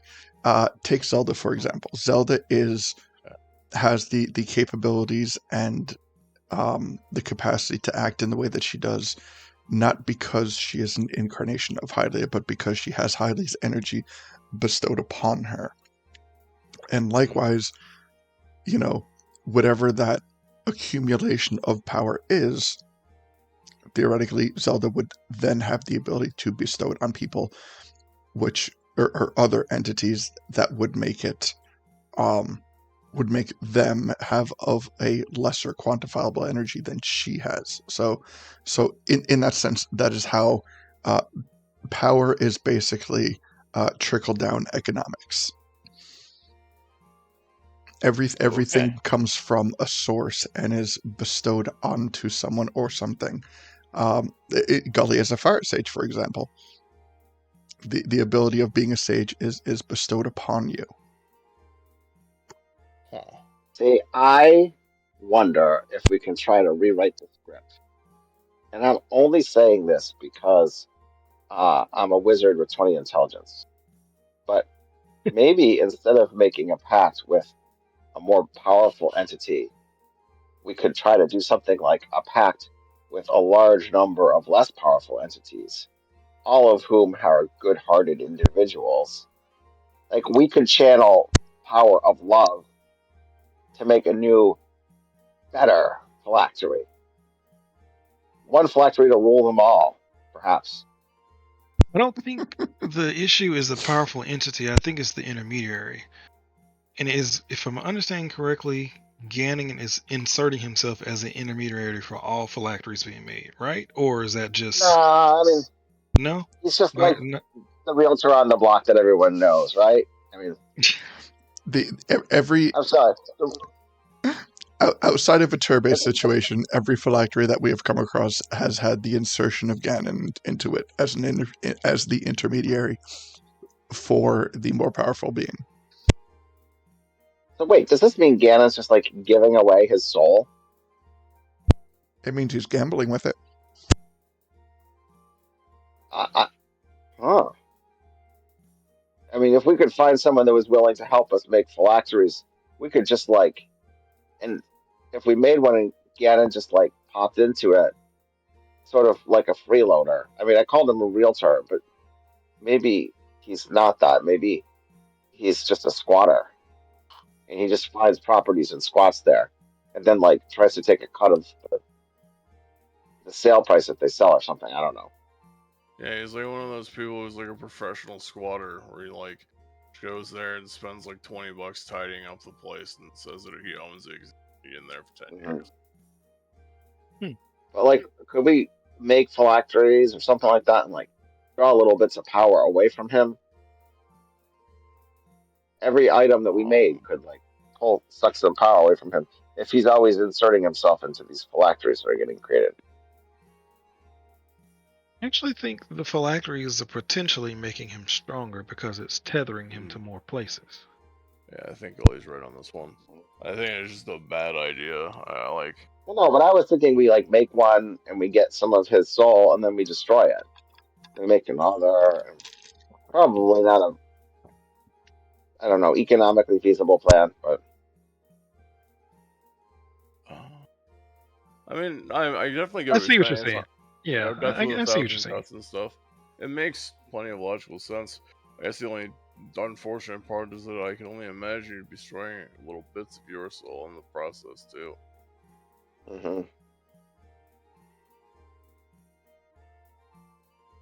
Well, I don't know. I mean, I'm up for making one, but we need to find, like, I don't know, someone to negotiate with.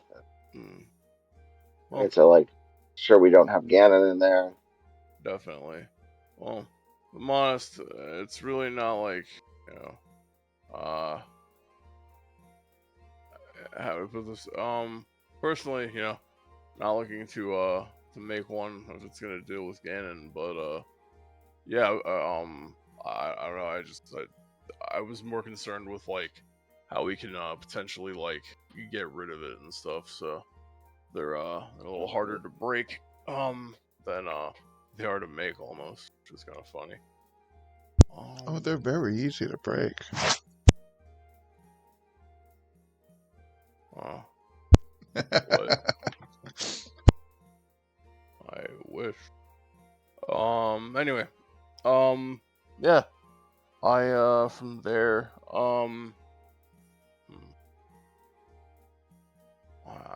I guess that kind of answers my question. Well, so, I mean, I do feel like we've gotten a little bit off topic from our intentions. But we have flushed out a lot about, we've flushed out enough about phylacteries that I can comment on the original intent.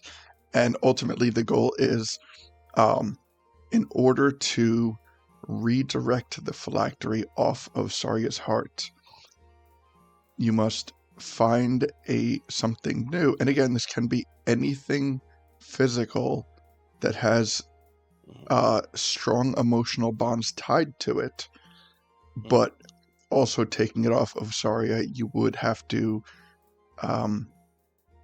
put it nicely, replace the part of Rico that resides within it.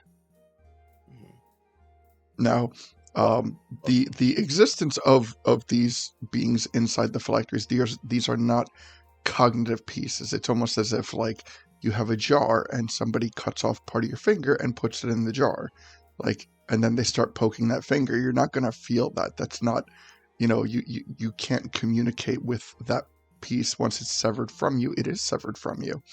Okay. So like, you couldn't use the phylactery to talk to Rico or Ganon or anything like that. It is simply a part of their soul and existence that resides within the phylactery. So Okay. part of it would need to be, you have to have something that there's a strong emotional bond to, and two, you need something to replace the void that Rico's soul currently fills.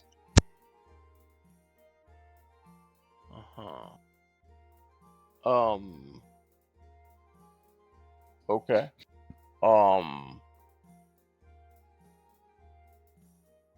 Well, so this is just like okay. So hypothetically, right? This helps Saria by moving it off of her, and then what? Into like the object? Yes, then the new object would become the phylactery, and Saria's heart would no longer be.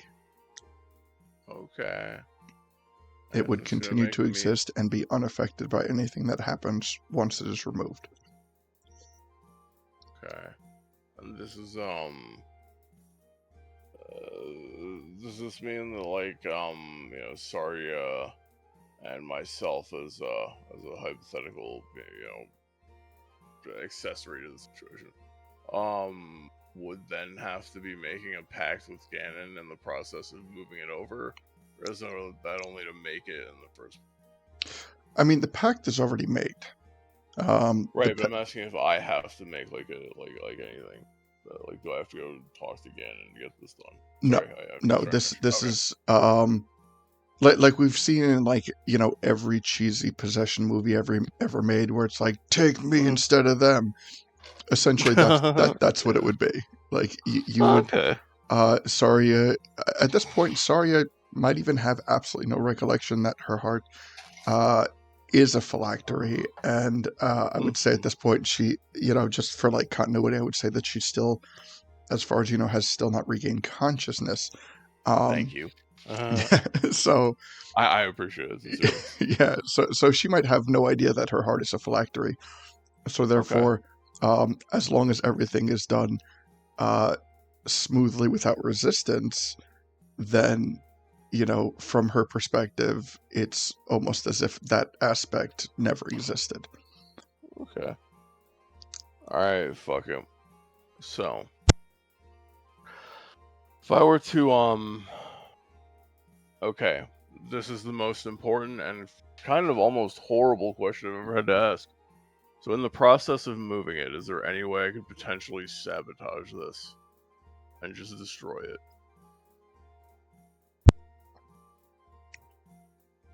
Be like in the transition? Mm-hmm. Like, oops, I dropped it on the floor and it exploded. Not that you would find in the text. It is a very like definitive thing. It is here. This is how it exists, and this is how it exists now. Okay, that's fair. I was worth a shot. Fair question. Thank you. All right. So it's okay. All right. I'm gonna just like note. I'm gonna write this down on my character sheet. So I need a All right. So in I guess in just the most concise way. So I need a sentimental object, right? Yes. What'd you say? Yes. And I need something like some kind of soul energy. Mm-hmm. The energy, the soul energy must be directly tied to the sentimental object. Okay, so this is not. Is this gonna like be a thing that is like always going to be like a link, or is it gonna be like a one and done, like contained thing? What do you mean? So if I was to be like, okay, I'll put a little bit of my life energy in there. Mhm. I'm not saying I'm going to do that. I'm just saying, like theoretically, right?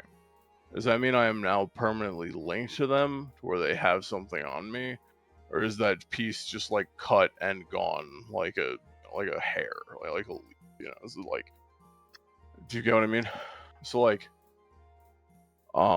So is it one and done, or is that always linked to?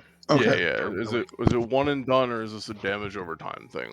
Like yeah. So what it is, provided nothing happens to the phylactery, Mm-hmm. there is no side effect. Like you, again, like keeping you as the theoretical situation. If you were to Yeah.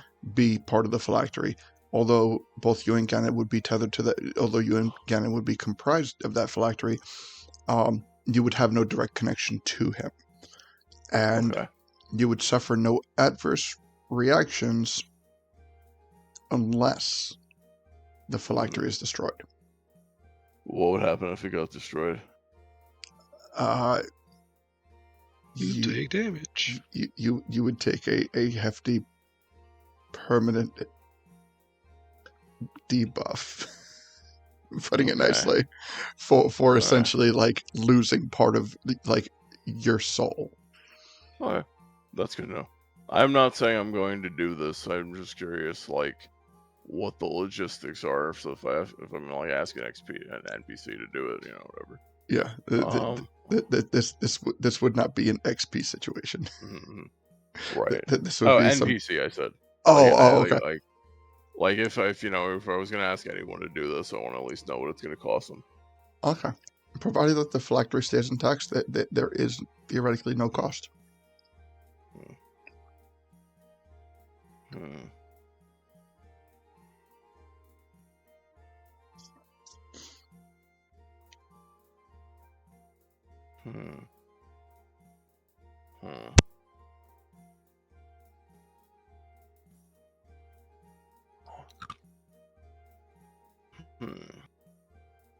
Yeah, so what now?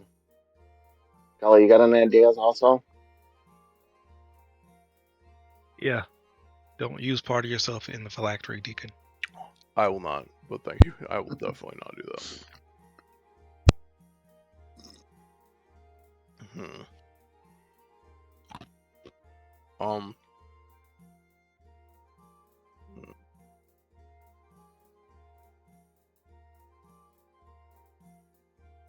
And there's really no good option here, is there? Damn. Okay. What if the part that goes into the phylactery is Chimkin, and Deacon becomes the phylactery? God. Yeah, that would God. I feel like that would actually be playing to like Sage's like most favorable dream. Like I feel like at that point, like the amount of, especially with the bacteria thing, the amount of magical powers stored in Deku up to this point. If you had any way to tap that, like it's welcome for Ganon time, baby. That's bad news. Thank you. Man, I think that you just determined the next thumbnail. Nice. just Kome with the voice bubble going, I'd tap that. Nice. Okay. So,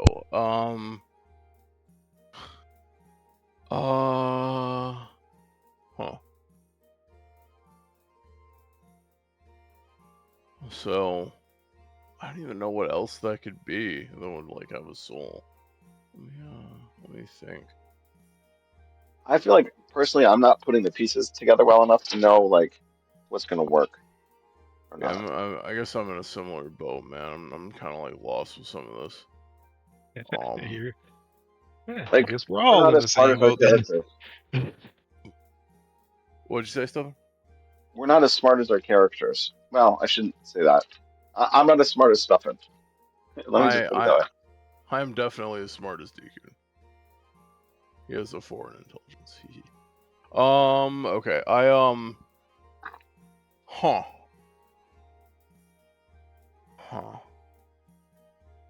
I wonder.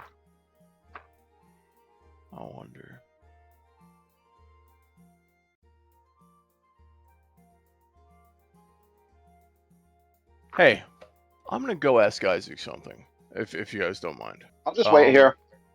Thanks. Actually, I'm gonna just sending it to him. I'm gonna say, hey, Isaac, do you remember that stuff in the syringe I gave you? Did you study it at all? Anything worth me coming there for? 25 words. As a personal refresher, that was the serum. That was the vial. Yeah, that was the big oh, sorry, bulky. Yeah. You could do it. Okay. So, sorry. I'm just gonna. Sorry. I shouldn't. I didn't mean to be rude. But what I was gonna say was, when we were clearing out the fire temple, we found a Triforce piece, and we were attacked by what looked like a super jacked up, like just thug nasty, like Gerudo, that had been like injected with some kind of like, I think it was a greenish serum that like made him super hulked out, but also super agile and fast and very dangerous. Also the ability to like turn invisible, which he used very well. Up until we managed to just barely get him at the very end. It's kind of probably my most prominent use of the Force Gauge spell, and me and Gully with Gully there to like take over, and we got him down, and Gully blocked him from getting out of the exit, so, and we caged him, and yeah, he was done for. So when he after that happened, we looted his stuff, and he had these syringes that seemed to presumably have a similar effect to whatever had him jacked up. Over in the process, we also found that when he was while he was acting, he was dead. Like, we did a medicine check and found out that he died like a week prior to like the fact that he was just interacting with us. Thank you. So we're in this like situation where this seems to be stuff that can kind of like reanimate and revitalize some kind of like chunky, like, thing like the magic bacteria. I think this is kind of like magic, like, the Hulk radiation or whatever. But yeah, that's where we got this from. And I gave it to Isaac to study it and thoroughly, and I was just curious, to ask him if he had anything along these lines that he could potentially help us with, since if it can reanimate like a physical, Yiga, then and I don't know, maybe it could be used here, substitute soul energy or something. I have no idea what that would even do, but I guess I was just curious. Okay. So he writes back, or he sends back, and he says, "Oh yes, I completely forgot about it. I have notes to share with you, but it is quite the perplexing conclusion I've come to." Nice. I'll cast Sending again and say, thank you again, Isaac. That's cool. We'll be in there later. Just for now, still focus on stuffing. See you later. Okay. Alright, so, we can check those out. I guess a little later. For the, just see if we can... Well, yeah, I don't know. I guess it's probably a bad idea to jack him up with some kind of, like, hyper juice, but it's the closest thing I can think of. I guess it was just idle curiosity. I should really focus on Jesus. like more productive ideas that are serious. Hmm.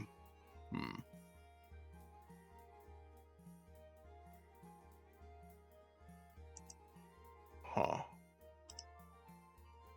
Huh. Oh, this is so much fucking work. I damn, I don't even know what to do.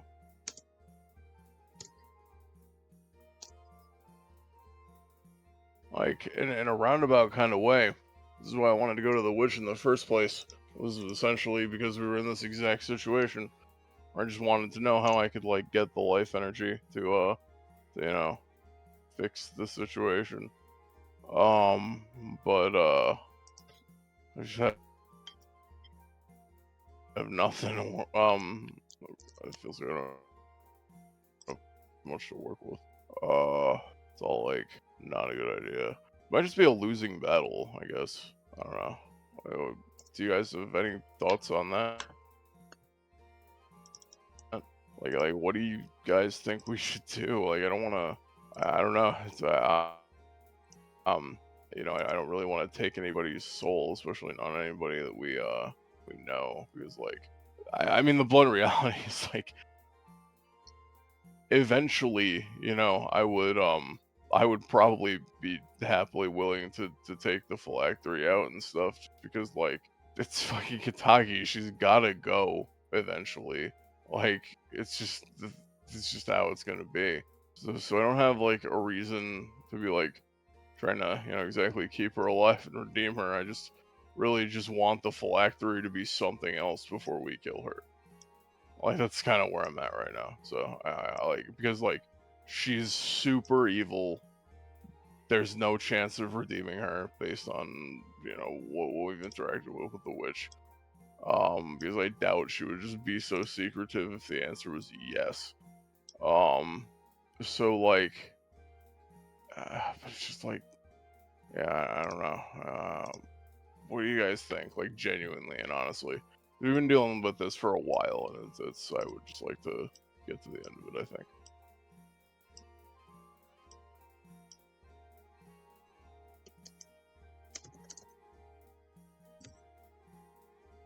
I think I'm missing. Why haven't we just destroyed the phylactery?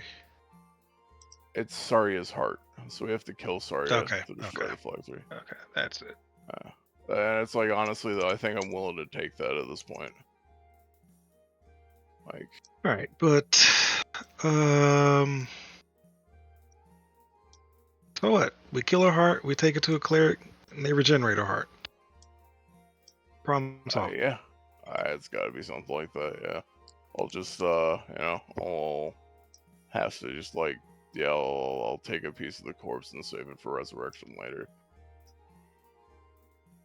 Yeah. See if we can make it Yeah. work. I mean, it sucks to have to do it that way, but Definitely. Yeah.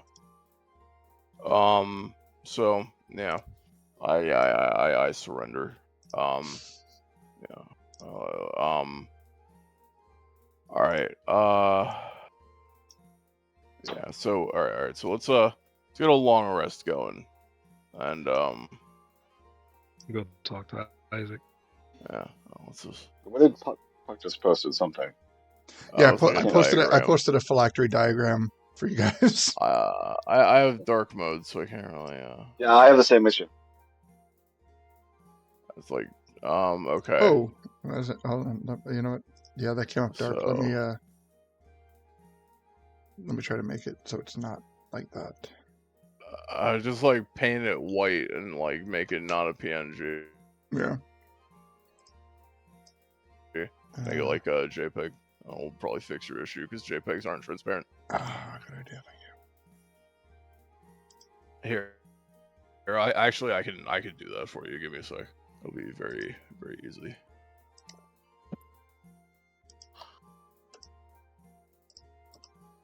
All right, I got it. Oh, oh, son of a bitch. All right, one sec. No, I got it. Paints. There we go. Okay, cool.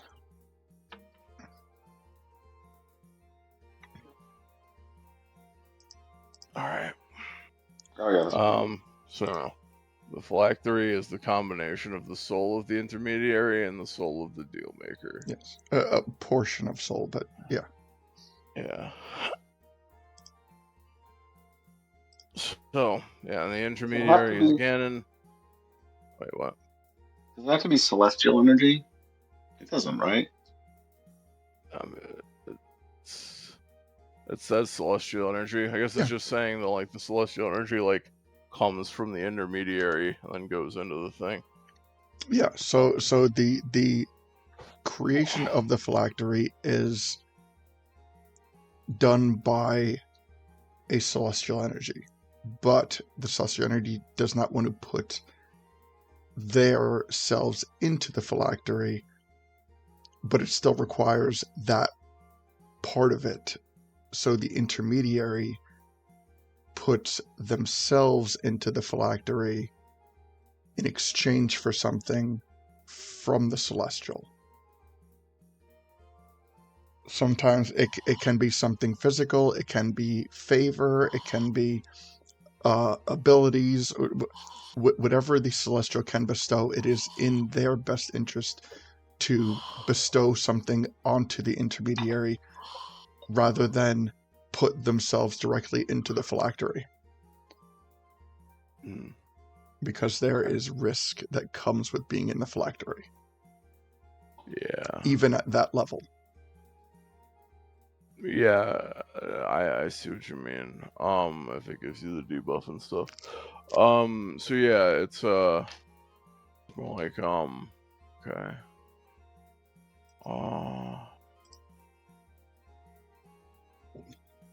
So okay.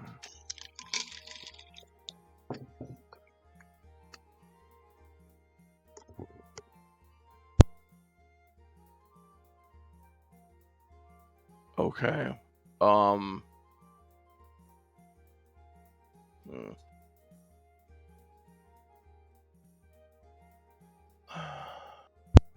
Yeah, okay. Yeah. So the phylacteries that we've been dealing with thus far in this campaign have been to like put it into this situation, and to put it into the situation we're in. The celestial energy is the opposite of Hylia, which has not been introduced into the campaign yet, so therefore I'm simply referring to them as the evil antithesis of Hylia. The intermediary in this situation is Ganon, and the more phylacteries that he is creating, the more favor he is gaining with this celestial energy. Yeah. And the other part of the phylactery is whoever the deal maker is.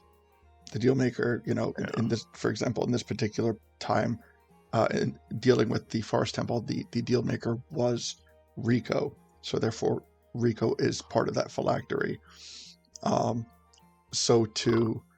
Since the phylactery that has the emotional bond, the emotional tie, is Saria's heart, in order to get the phylactery, in order to maintain the existence of this phylactery while causing no harm to Saria, you must first replace Rico. But in replacing Rico, you have to replace it with an item that is of high emotional value to whoever the deal maker is.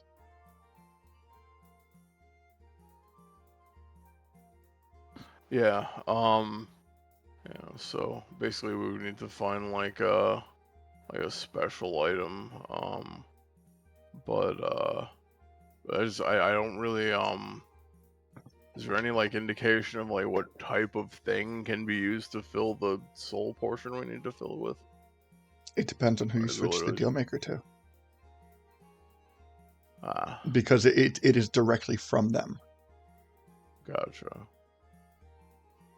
We switch with one of those little puffy red bacteria fairies.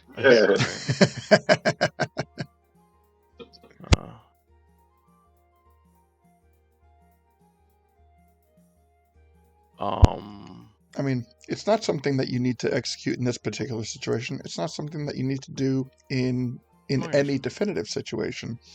But it is something that you have successfully researched in this library. Oh yeah, thanks. Now we know all the reasons why we do not need to create phylacteries. Definitely. That's why phylacteries aren't just Let's say everywhere. if I wanted to make a phylactery for myself, Mhm. could I just like go seek out Ganon? He'd be the intermediary. You would. Make a deal with the celestial power, and then So in that. boom. Okay, so in that situation, one of two things would happen. You would either seek out a celestial power that could create, let's say, for convenience sake, you sought out Hylia, and you're like, Hylia, I would like to do this. Here's my my piece of my soul, my thing of emotional worth. This is what my offering is to create the phylactery. Then Hylia in turn would most likely have an intermediary in place. Theoretically, let's say Zelda. So then that would create the loop where Hylia would be the celestial energy, Zelda would be the intermediary, you would be the deal maker, and the item that you have proposed would be the item of emotional importance.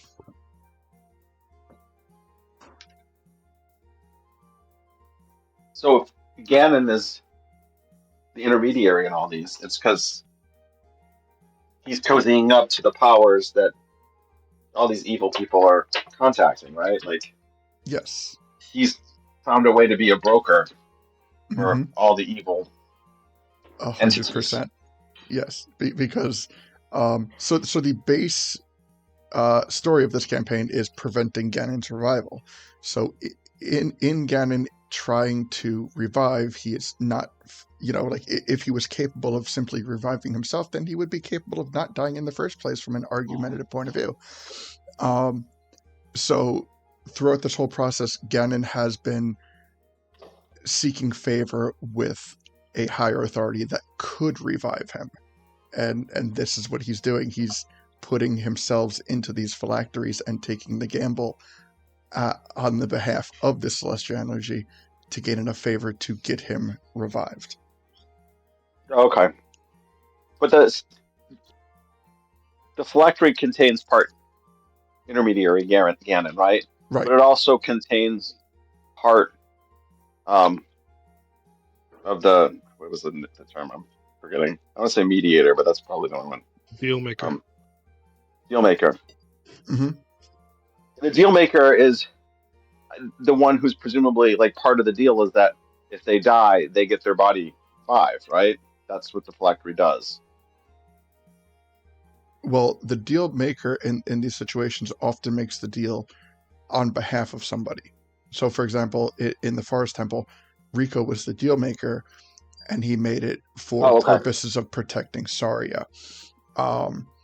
However, you absolutely can make phylacteries for more self-serving purposes. It's just that this is what we have seen most often. Okay.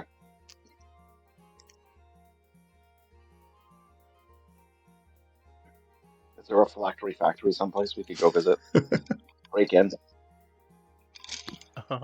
Theoretically, anything could be a phylactery. There are potential phylacteries abound. So okay, I think this is probably going to be my last question. So for the this particular case with Saria, the phylacteries have been slightly different each time. Largely, because like anyway, just what's been happening. Sorry. I guess what I'm trying to say is like, is there any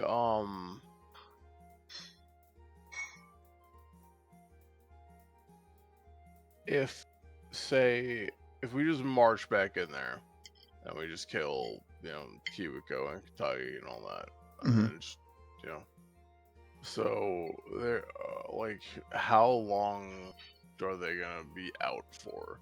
Because I remember the initial idea was that, like, technically, if you don't break the phylactery, then it means they come back in the big war, but in the meantime, they're stuck with Ganon. Is it still, like, logistically the case for me to believe that, or is it, like, did Zelda change her mind, or So something?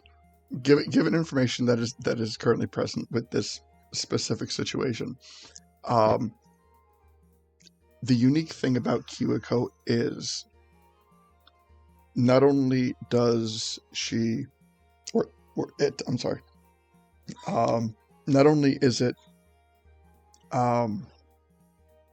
tied to the phylactery, she kind of is split in a way that her existence is tied to the phylactery. If she dies, the phylactery will revive her. However,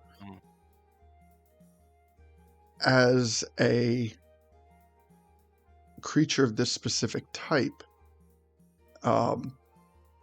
she also needs a physical anchor, and that is where Trixie comes in. Trixie is her physical anchor. So, if she were to revive by means of having the phylactery, if Kiwiko were to revive by having the phylactery still exist, one, she would revive with no physical anchor to this world, but that is almost irrelevant because they don't revive into this world, they revive into the demiplane that Ganon exists on. But Trixie is not tied to that phylactery.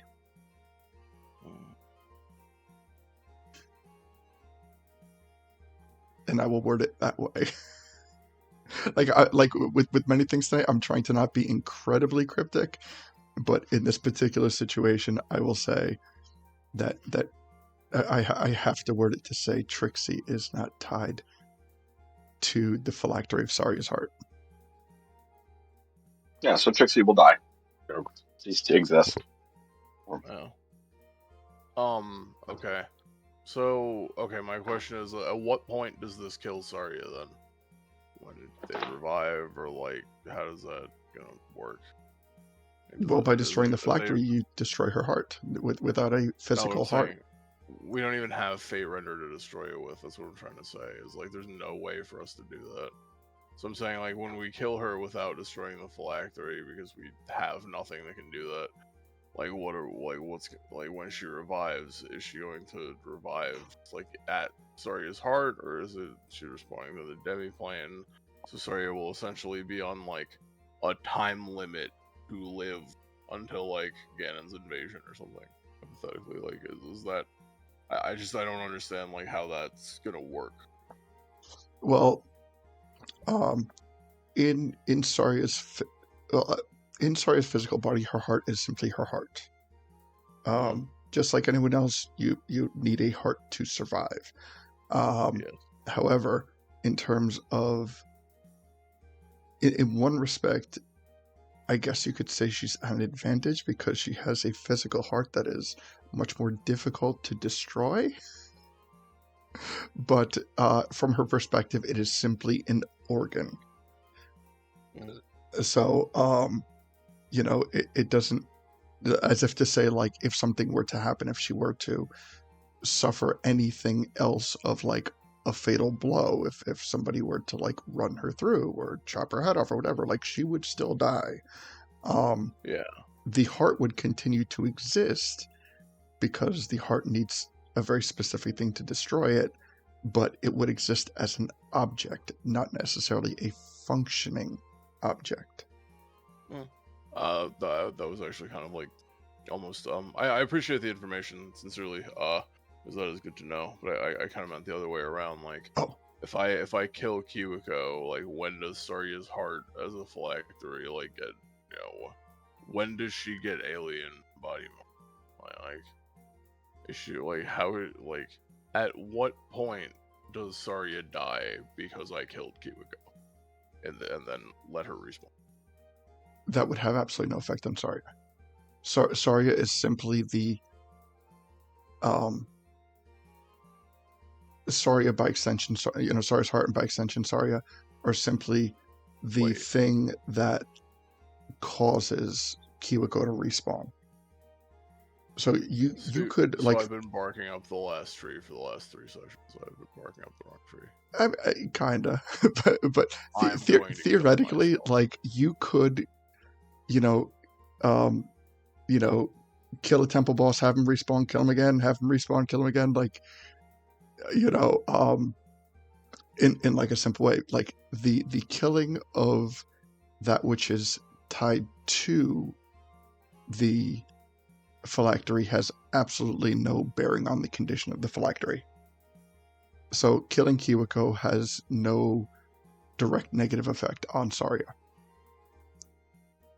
The only negative effect would be Kiwiko's inevitable respawn. But it would not respawn and repossess Saria. Because when the temple bosses respawn in this campaign, they respawn to the demiplane instead of within a certain distance of the phylactery. And two, there would be on top of that, even if she were to theoretically respawn on the plane of existence in this campaign, there is nothing physically tethering her to this plane if Trixie is killed. She would. What was it? Did you say the one, like 2 sentences before you said if Trixie is killed? I misheard you. If Kiwiko is killed and the phylactery remains, and Saria is surviving, there would be no adverse effect directly to Saria. The only effect would be the inevitable respawning and resurrection of Kiwiko. But since Trixie is Kiwiko's physical anchor, if Trixie dies, then Kiwiko has no anchor, and she would have no immediate anchor to the physical world.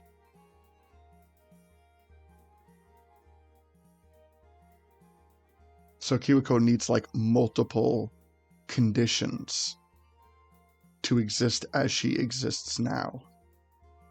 Okay. And unless all of those conditions are met, she cannot exist on this physical plane. So 1, she would need the phylactery, and 2, she would need a physical host. What is Deacon and Gully like? What's your primary objective here? Dude, I was under the impression that like it was gonna be like an alien situation because usually you respawn at your phylactery. I have been working Sessions on that ago assumption for the past 4 sessions, and I am going to fucking hang myself in Minecraft. I mentioned that like way back in the water temple. I'm sorry. But let's just move forward here, because I think I totally understand your frustration. What is your primary objective here? I literally just wanted to save Saria, and I don't care about it. Like, literally, my primary objective was just to make sure that when we kill this Wendigo thing, Saria doesn't die. That was the only thing that I wanted. So it sounds like, knowing what we know now, Saria isn't going to die, right? Like, yeah, I'm perfectly Saria's going to live with this. 100%. Saria is alive and safe. Curse upon her heart, because for some reason people think it's a good idea to put these phylacteries in the stupidest places possible.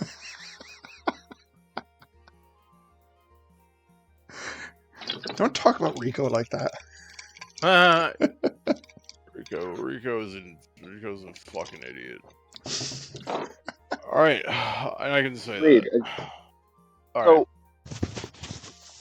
Yeah, no, I didn't. I was not aware. Like, I guess I made the wrong assumption, and yeah. So basically, there's no special circumstance. Like, we could literally just march in there and fucking kill them both. So Yes. the main thing that has been like the problem, aside from like chest bursting, is that usually we have to like they have this phylactery type situation that we have to like destroy, or otherwise we know for a fact that like like whenever Ganon comes back, right? Because he is going to come back, like it is inevitable at this point. That's been confirmed in the plot. Right. We are in the situation where any boss that we kill, if we don't destroy their phylactery first, that boss is going to come back and launch their own attack on like the kingdom at some point in the near to moderate future. They Right. they will when the bosses respawn, when the bosses with phylacteries respawn, they respawn in Ganon's demiplane and will be part of the resurrection. Yeah. Yeah. So basically, what that means is that like they're gonna be off the problem radar for now, and we can purify the temple and all that stuff. Mm-hmm. But they'll come back later and be much more of yeah. a nuisance. Yes. Yeah. So it's better to get rid of them now so they don't come back later. Basically, yeah. But Why does anyone need to die now, though? I guess we don't. Nobody does. Yeah. You just. I guess yeah. That's the thing. Is Yeah.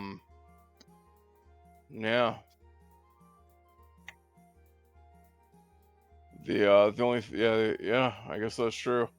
The only thing you could, or yeah, if you're not gonna hurt Saria, then I guess yeah. The thing is, like, have they been desaged already? Like, is Saria still like, is she like cleared of temple sage status or whatever? Yes. Saria no longer is the temple sage. Yeah. So I guess if you're like, the problem at this point has really like also metastasized into the idea that it's like now we are dealing with like this is one of the big bad evil guys of the campaign. Do we kill them or not? You know.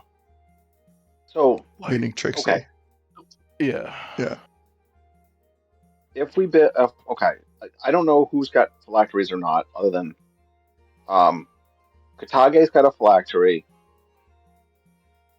That's Trixie, right? Or Yeah. Trixie slash. That And- has not been verified. All we have said about Katage / Trixie is that she is not tied to Sari's heart as the phylactery. Like, that is only tied to Kiwako. That is all we have established thus far. Oh, okay.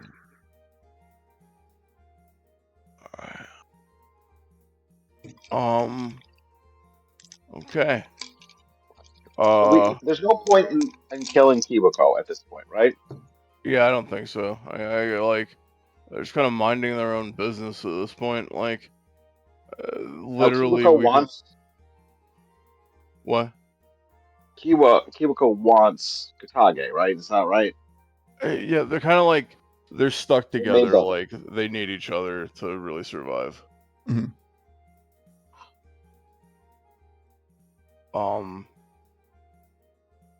Yeah. I guess the question is like, do we like keep the like temple closed up, or like do we?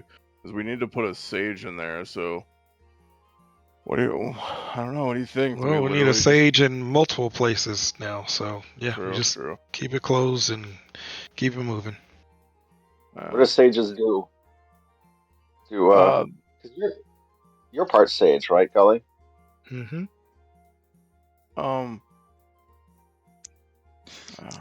So part of what is important about a sage is I don't rely heavy on alignments on campaigns, but in this particular situation, sages rely very heavily on good and evil alignment, because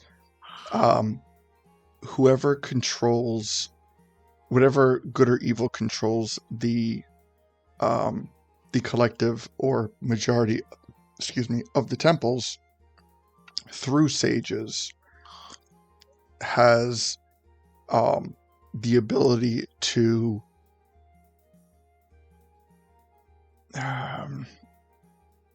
a number of things, but one of the things that has been expressed is that the reason that Zelda needs this party to cleanse the temples and replace the sages with good sages is because there are other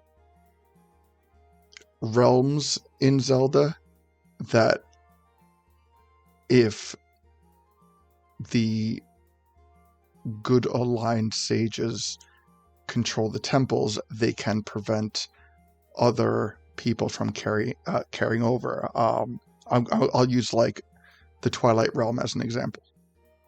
You know, if Hyrule wanted to prevent an invasion or potential invasion from the Twilight Realm, then it would be in the best interest to control the sages. When the evil, corrupted sages took over the temples, that was what allowed the crack in the breach in the demiplane and the plane to allow for the now inevitable resurrection of Ganon. So that's why we have this resurrection incoming. But even though we have this resurrection incoming, we're still trying to seal everything up because there can be other areas where things can come from. Mhm. And if evil alignment controls those that ability, then they could essentially have any number of sources to retap for a potential to help them in a potential invasion. So this campaign is simply not limited to just the Kingdom of Hyrule. There are other things that are going on behind the scenes that could theoretically come to the forefront. Okay. Well, let me just say, Duffin would be willing to look into sagery, if that's a word. Parsley, sage, rosemary, and thyme. Nice. If needed. I don't know if it requires multi-classing or whatever. I imagine it's still on the table. Puck's been doing a really cool thing with the Sage class. It's like a subclass we get on D&D Beyond. Well, it's like a full class, but there's like the region would be your subclass. D&D Wiki. And that's it. Sorry, yeah, thank you. Not D&D Beyond. Right, thank you, D&D Wiki. Sorry, like the homebrew one. There's like a whole Hyrule thing. That's really cool. Yeah. Okay. And he.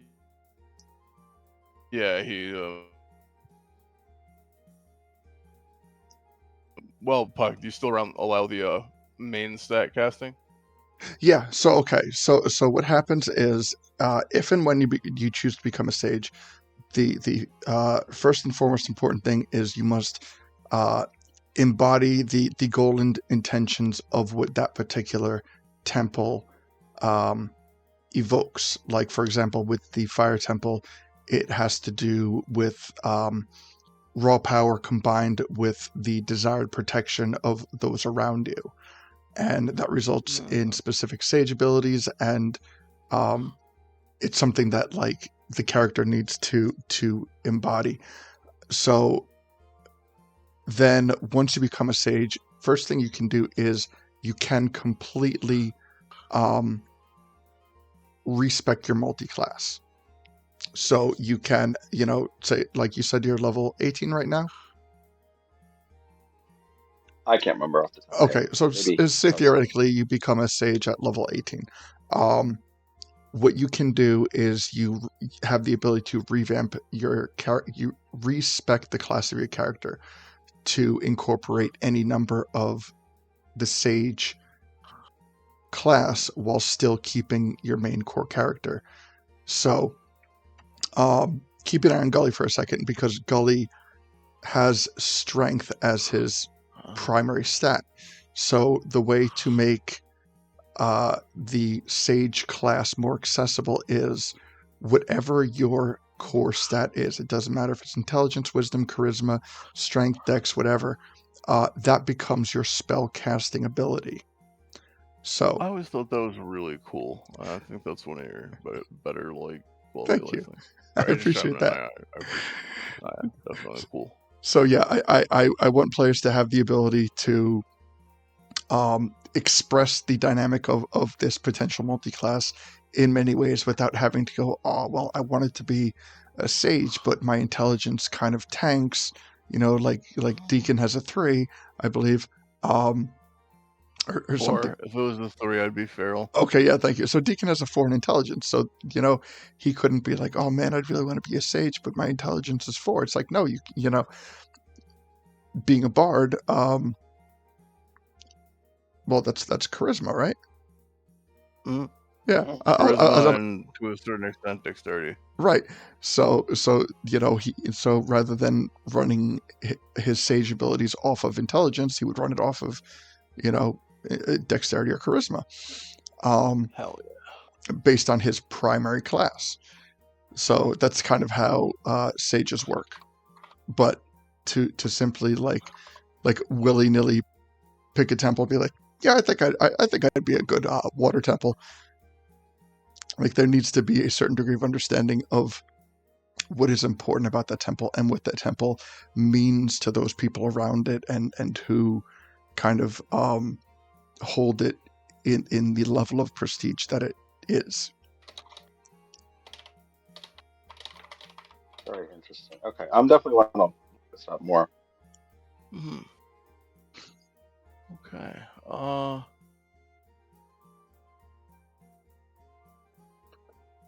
Let's see. It looks like we lost Golly. Yeah, he said he's feeling kind Feeling of sick. Hey, Stefan, do you mind if I send you a direct message? No, go for it. I'm just gonna link you the page for the Sage class. Okay, thank you. Yeah, I was gonna post it, but then I realized that I only have one page up and I couldn't bring it up without changing off. All good. As I recall, I don't want to speak out of turn, but you also kind of allowed magic points at one point, or is that a thing, or am I misremembering? Because the class I think runs off those. Oh, I'd have to revisit because we haven't. Does it run off magic points? Fine. That's fine.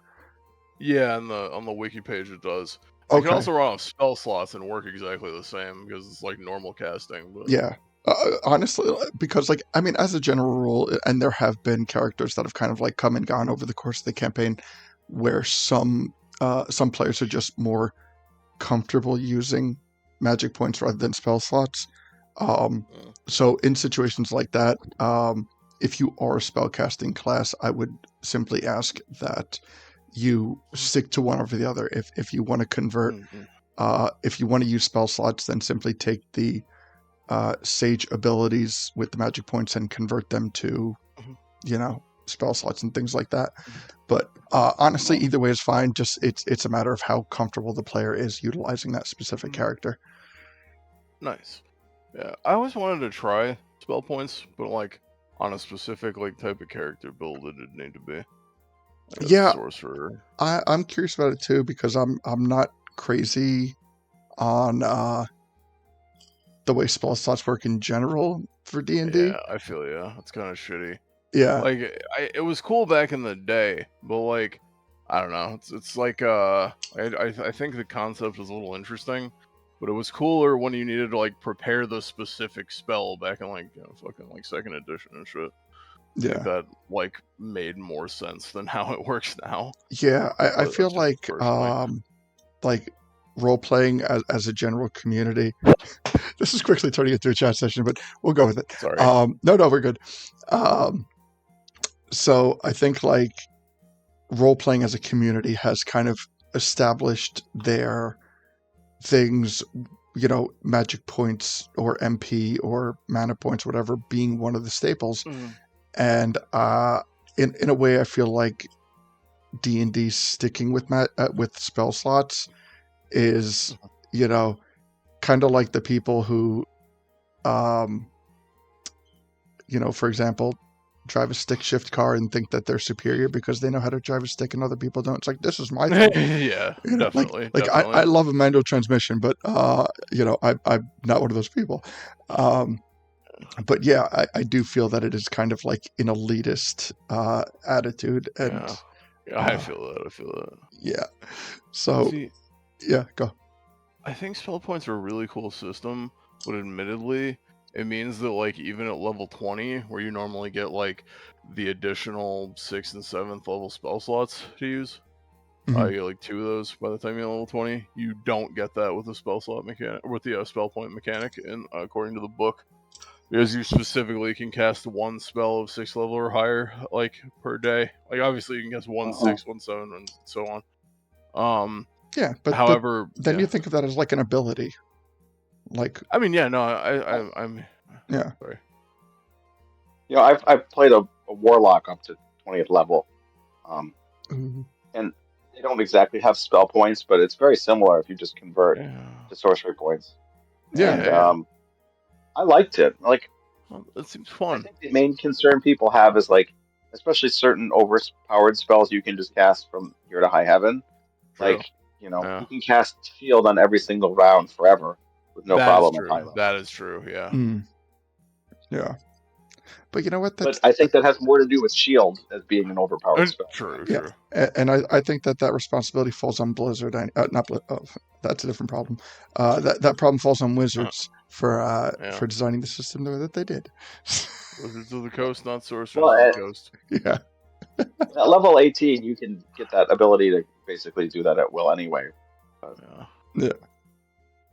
But okay, so we have Lost Gully for the last bit of our campaign for the night, but we are not over and done as much as I would love to get sidetracked because I love talking about stuff like this, but we need to keep some we need to keep some fodder for next week, so I have stuff to talk about. Fair, valid, honestly.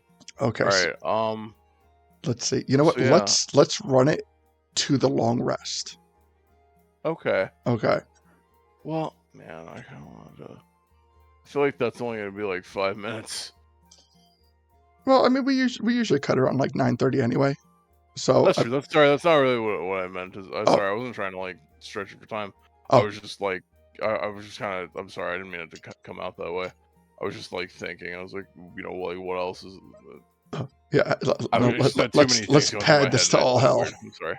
Yeah, no, we definitely don't need to do that. Go into great detail about books you're looking for.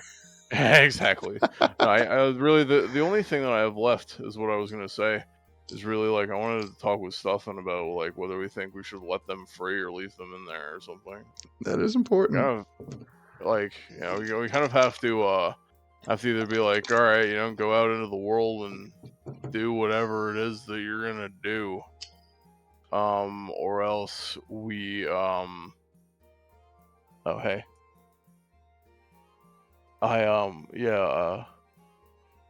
okay,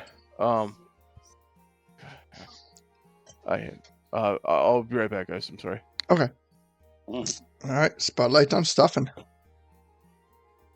Oh, I gotta go kill everybody. That'll make them happy, right? I'll be right back. I'm gonna go slay everything. I mean, if we just kill Saria and like rip her heart out of her body, I'm back. Sorry. What was that clears up everything, right? Oh, we're just making plans to kill Saria. Nope, NBD. Fair, valid. Honestly, feel that. Sorry about that, guys. You're good. All right. So, I think Deacon is more emotionally attached to Saria than I am, quite honestly. Valid. That is probably true. Honestly, I feel like that's one of the not hang-ups, but one of the complications of the campaign is like the attachments that are made to these characters. Mm-hmm. I mean, that's how it plays out, Yeah. It's like, these are ultimately people you fight and die with in the end, Mm-hmm. It's like you kind of gotta. I don't know. I feel like for a certain point, like that's the reason Deacon's doing it, right? Gotta like interact with the world to like love the world enough to want to save it. Yeah. Otherwise, you're just doing that because the world is where you keep your stuff. And that's a little bit less engaging. Absolutely. But yeah. So Yeah, I guess Stefan, I don't know. I'm gonna just ask you on this because I do kind of trust your judgment. You seem to have like the most neutral perspective of all of us since you don't really know these guys. So, because I know Lito would say let's stab him. Gully probably is gonna say let them do their own thing. Let's be clear. Who do you want to kill here? The thing is, I think The GM. Katagi is potentially very evil, and that's why it concerns me. However, she doesn't know she's very evil. We could just let her go, Like, cause Yeah, you know the whole Katagi is Bairova thing, right? Katage is by Roba. Bairova, she's part of Twin Rova, like she's one of the two big bad evil guy witches. Oh, I knew that she and Kome were witches together. Yeah, so essentially, you played Ocarina of Time, right? Um, a little bit. I actually played the earlier Zelda games more, honestly. Oh, fair. Okay. So basically, Kome and Katagi are the Gerudo witches. They're basically like the eternal father of Ganon. They're the people who like groom him into being evil. Okay. And they're the ones who make sure that Ganon as a prophecy is like done every 100 years, or I believe that's how often it takes. Hmm. For the prophecy of new male Gerudo is born. Anyway, anytime they get a male Gerudo, it's like the Gerudo wishes to like train him to like take over the world. So we literally were in a situation where Link, who is like a known hero, in Dekun's original campaign, so he would like know this and think they were very evil just from this alone.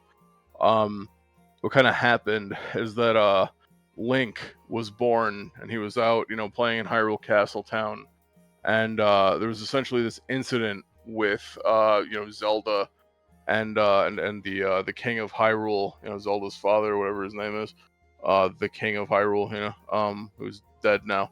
Um, he was approached by these two witches, and they were like, listen, we got to do something. Like, you don't want to sacrifice, Zelda. We're not gonna sacrifice Ganon. So like, let's do something about this kid, so that the prophecy, this Link kid, so that the prophecy can't come true, and there will be no fighting, and there will be no war.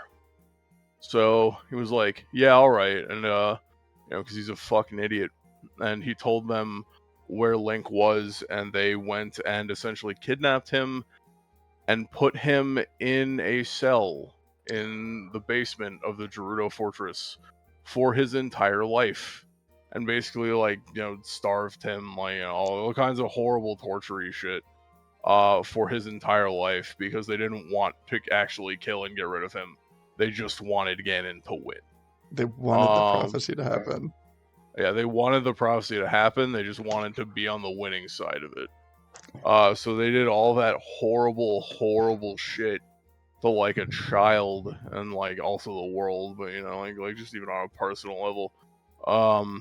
And with that,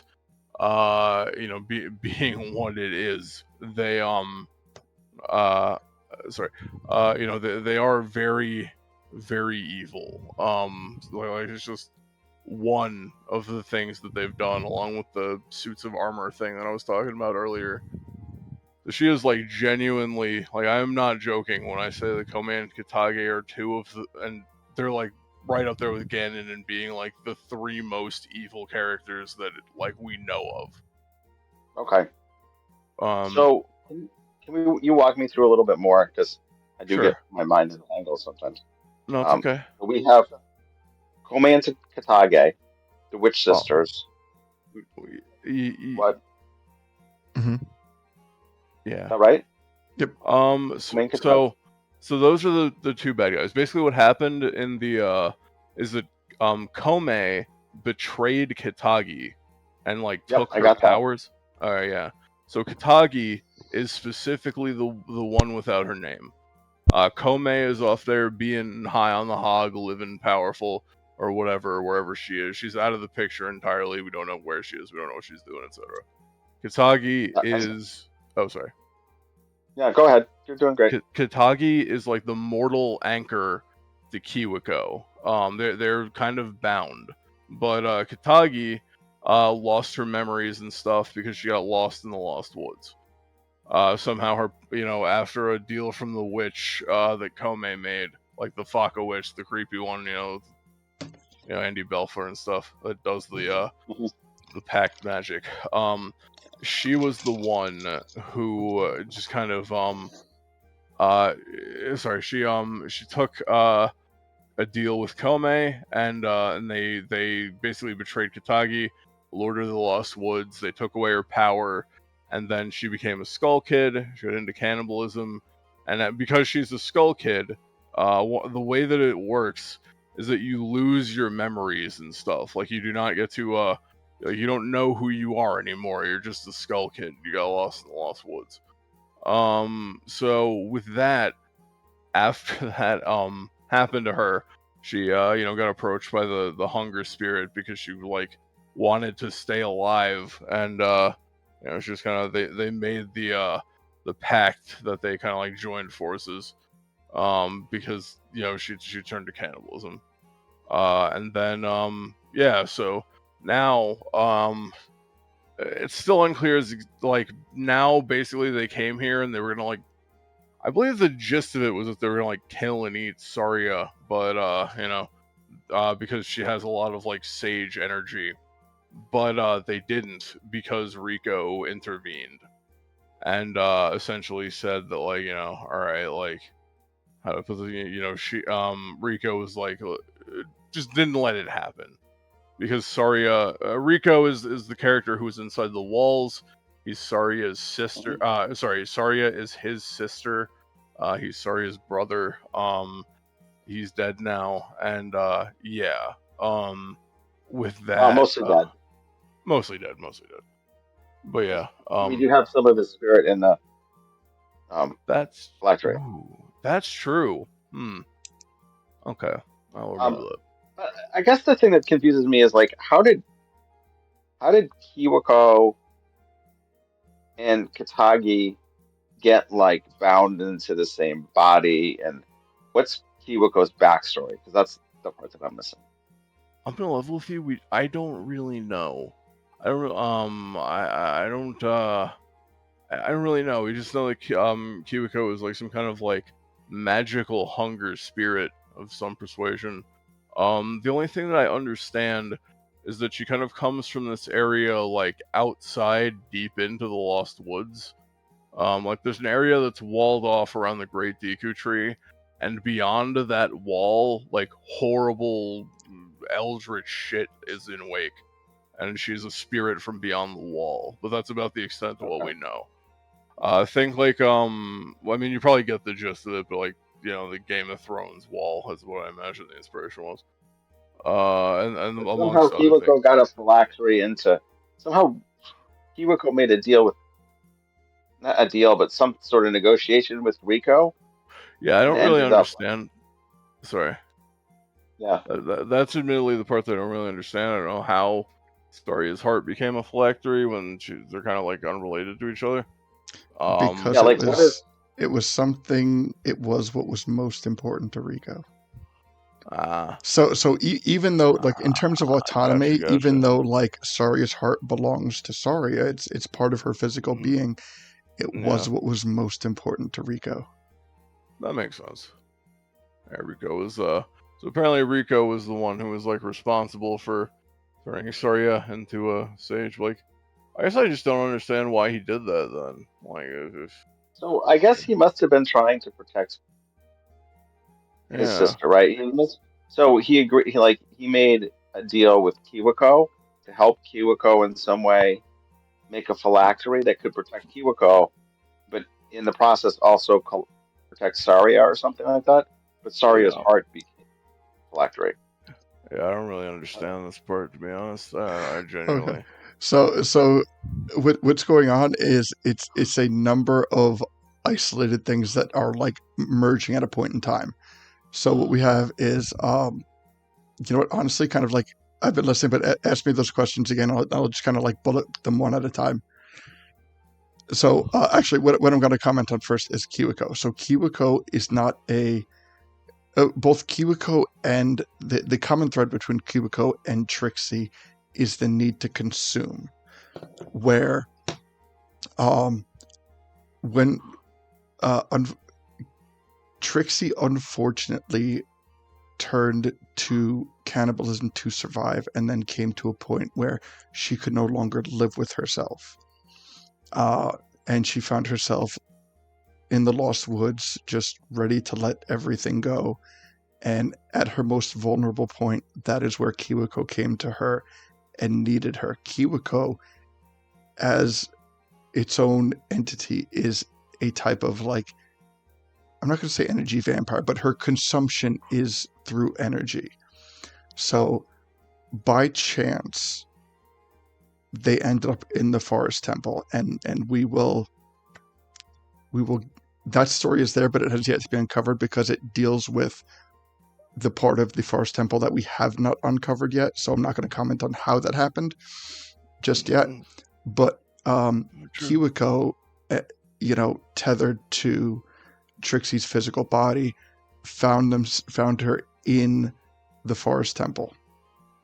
And when they came across Saria, she became like a sage's energy is much more bountiful than, say, just like an average NPC's energy. So she's like, oh, like, we can stay here and feast on this bitch for quite some time. Like we can, just make her part of our consumption and just siphon off her life force. So This is a when buffet, we're gonna blow up a Golden veritable Corral. buffet, yeah. So in order to protect, and again, I'm kind of like abbreviating things because there's untouched parts of stories now. In an attempt to protect Saria from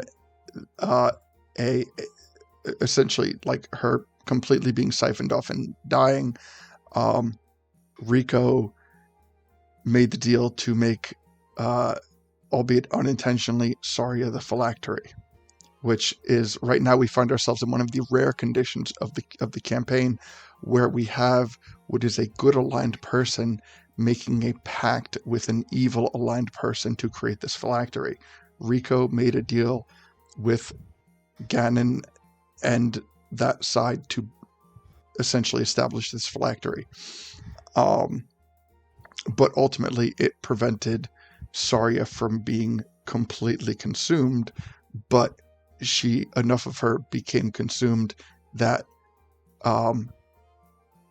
Kiwiko basically became the evil corruption of the sage in this temple. So how?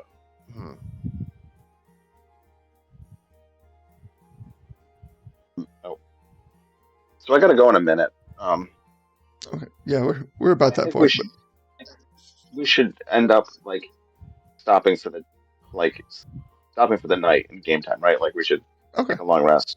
Right. Yeah. But, Let's But I do think that, like, I mean, let me just go over kind of what I'm thinking here.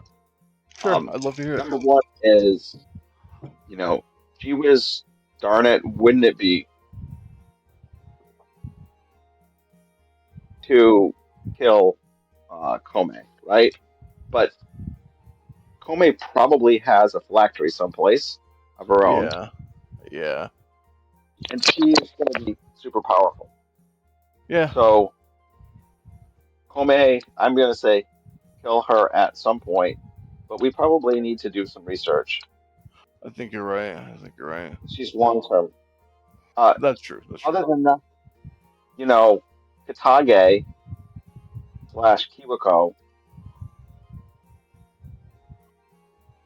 there's like so much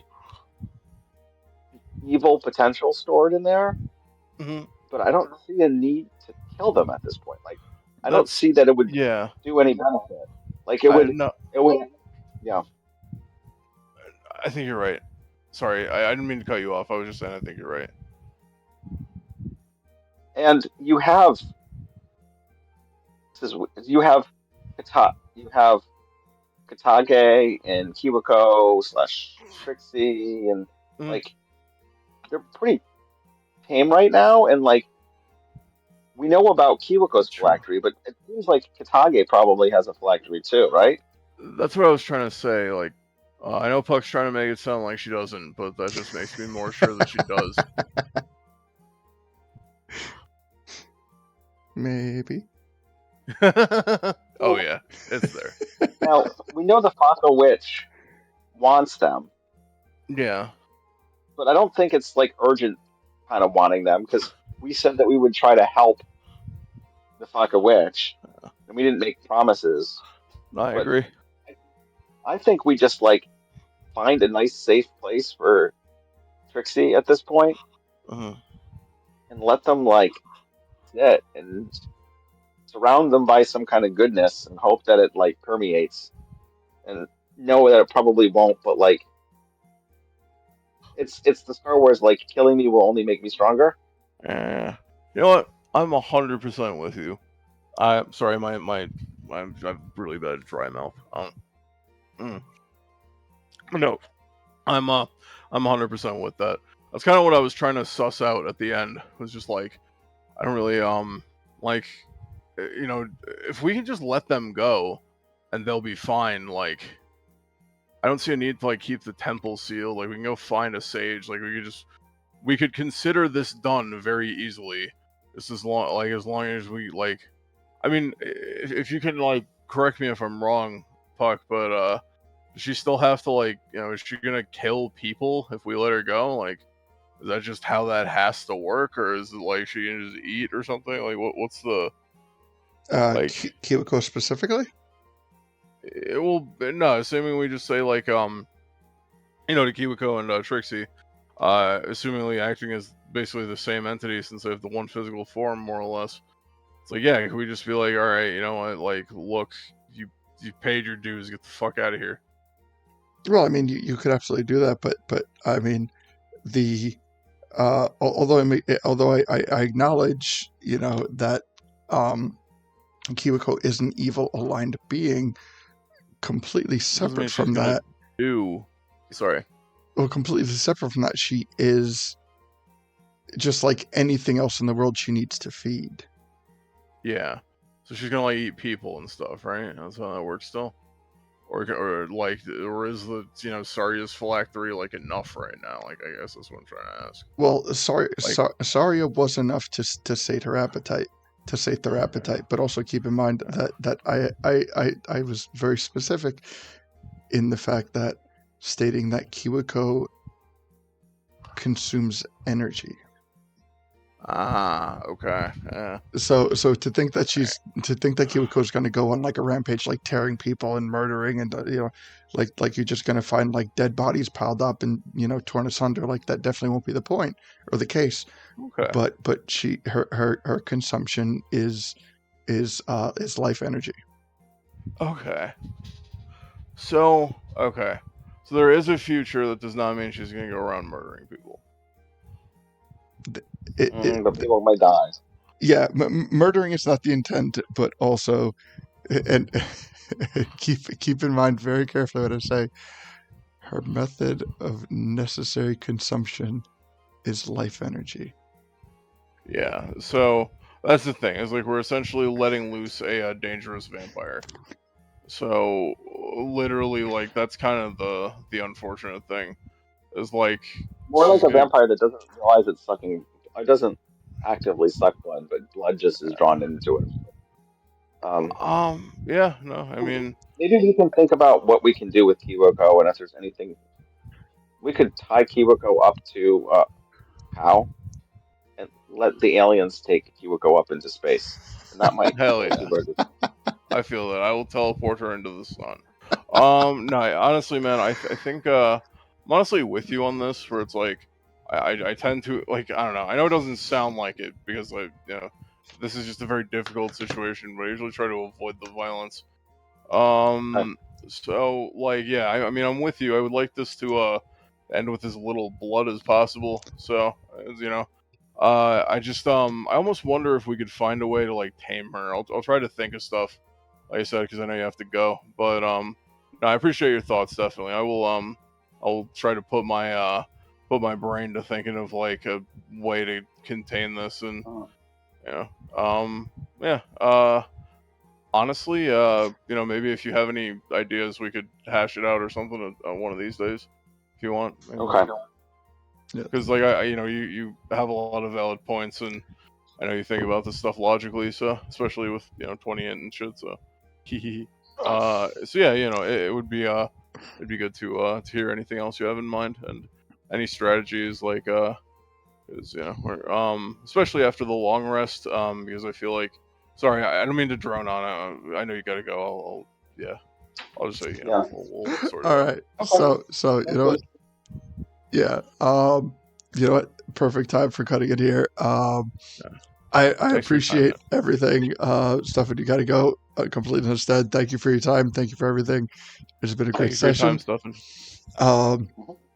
In addition to that, yes, hopefully we have 2 weeks time, at least 2 weeks time to figure out how to make sure that an entity that consumes that's method of consumption is life energy, that we can figure out how to keep them sated. If there was only an abundance of life energy that didn't just get consumed. Yeah. Thanks, guys. Oh, what, the experience? I tried that. You said it didn't work. What? Yeah. No, you basically said. We had that like discussion where you're basically saying like I could feed her life energy, but it would be like temporary. Well, yeah, consumption is temporary. I mean, could I give you a hamburger and send you off for the rest of your life and you'd be fine? Yes. I weigh enough that I would be fine for the rest of my. I'm just fucking with you. No, but I get technically you would if I gave you Yes. if I gave you a hamburger and that's the last thing you ate. You correct. That could technically be the last thing that I ever ate. I starved myself to death. So yes, I get what you mean though. Yeah. Honestly, no, I mean that's fair. I understand what you're saying. I thought that as an attempt though, but I thought you like, because the last thing I remember you telling me about that was just when we talked about the spell slot situation, where like, yes, spell slots will help, but like there's no difference between a first level slot and a 9th level slot. It's about amounts. Yeah, but also so keep in mind, like, the thing that I will say is simply giving them a golden giving Kiwako a golden elixir potion will not be appetite sating. However, there is a method that we are established, that we do know that is in some way tied to Kiwako, that that we can convert golden elixir potions specifically to life essence. Huh. Yes. So certain things are becoming more and more unavoidable as it seems. No, I mean, that's fine. Hey, honestly, thank you for pointing this out, because like, all that means to me is we go tackle that silver Lionel on top of Zora's domain. Yes, we're about to be doing some heavy farming, boys and girls. So, believe it. So I want to thank. Oh, sorry. No, go. No. Sorry. I was just gonna say, so I think we, I think we kind of got to the point where we're all kind of figuring stuff out. So yes, I think that I imagine when Lino comes back, like, that bitch is fucking dead as shit, bro. So I kind of wish we got to get a little further, but also just as a as a finishing note, on the bright side, we are at the point where we kind of I almost want to say, like, know what we're dealing with a little better now. Yes, so we can like really make the right approach, and we learned a lot this session. Yes, we have revisited a lot of things. We have understood a number of new mechanics. We've even I even made an actual physical diagram for my players to point out. Excellent. But that being said, I want to thank everyone for joining in. It was a great session. I had a great time. Deacon, thank you. I don't believe Gully's gone, Stefan's gone for the night, but thank them as well. Hell yeah. Next week we will have our chat session. I am still not sure about the general content of what the chat session is going to be. I might get back to the isekai. I might talk. We might do something completely different. But once again, thank you. You guys are awesome. And until next week, stay happy, healthy, safe, and cool. And we'll see you then. So until then, Bye. bye.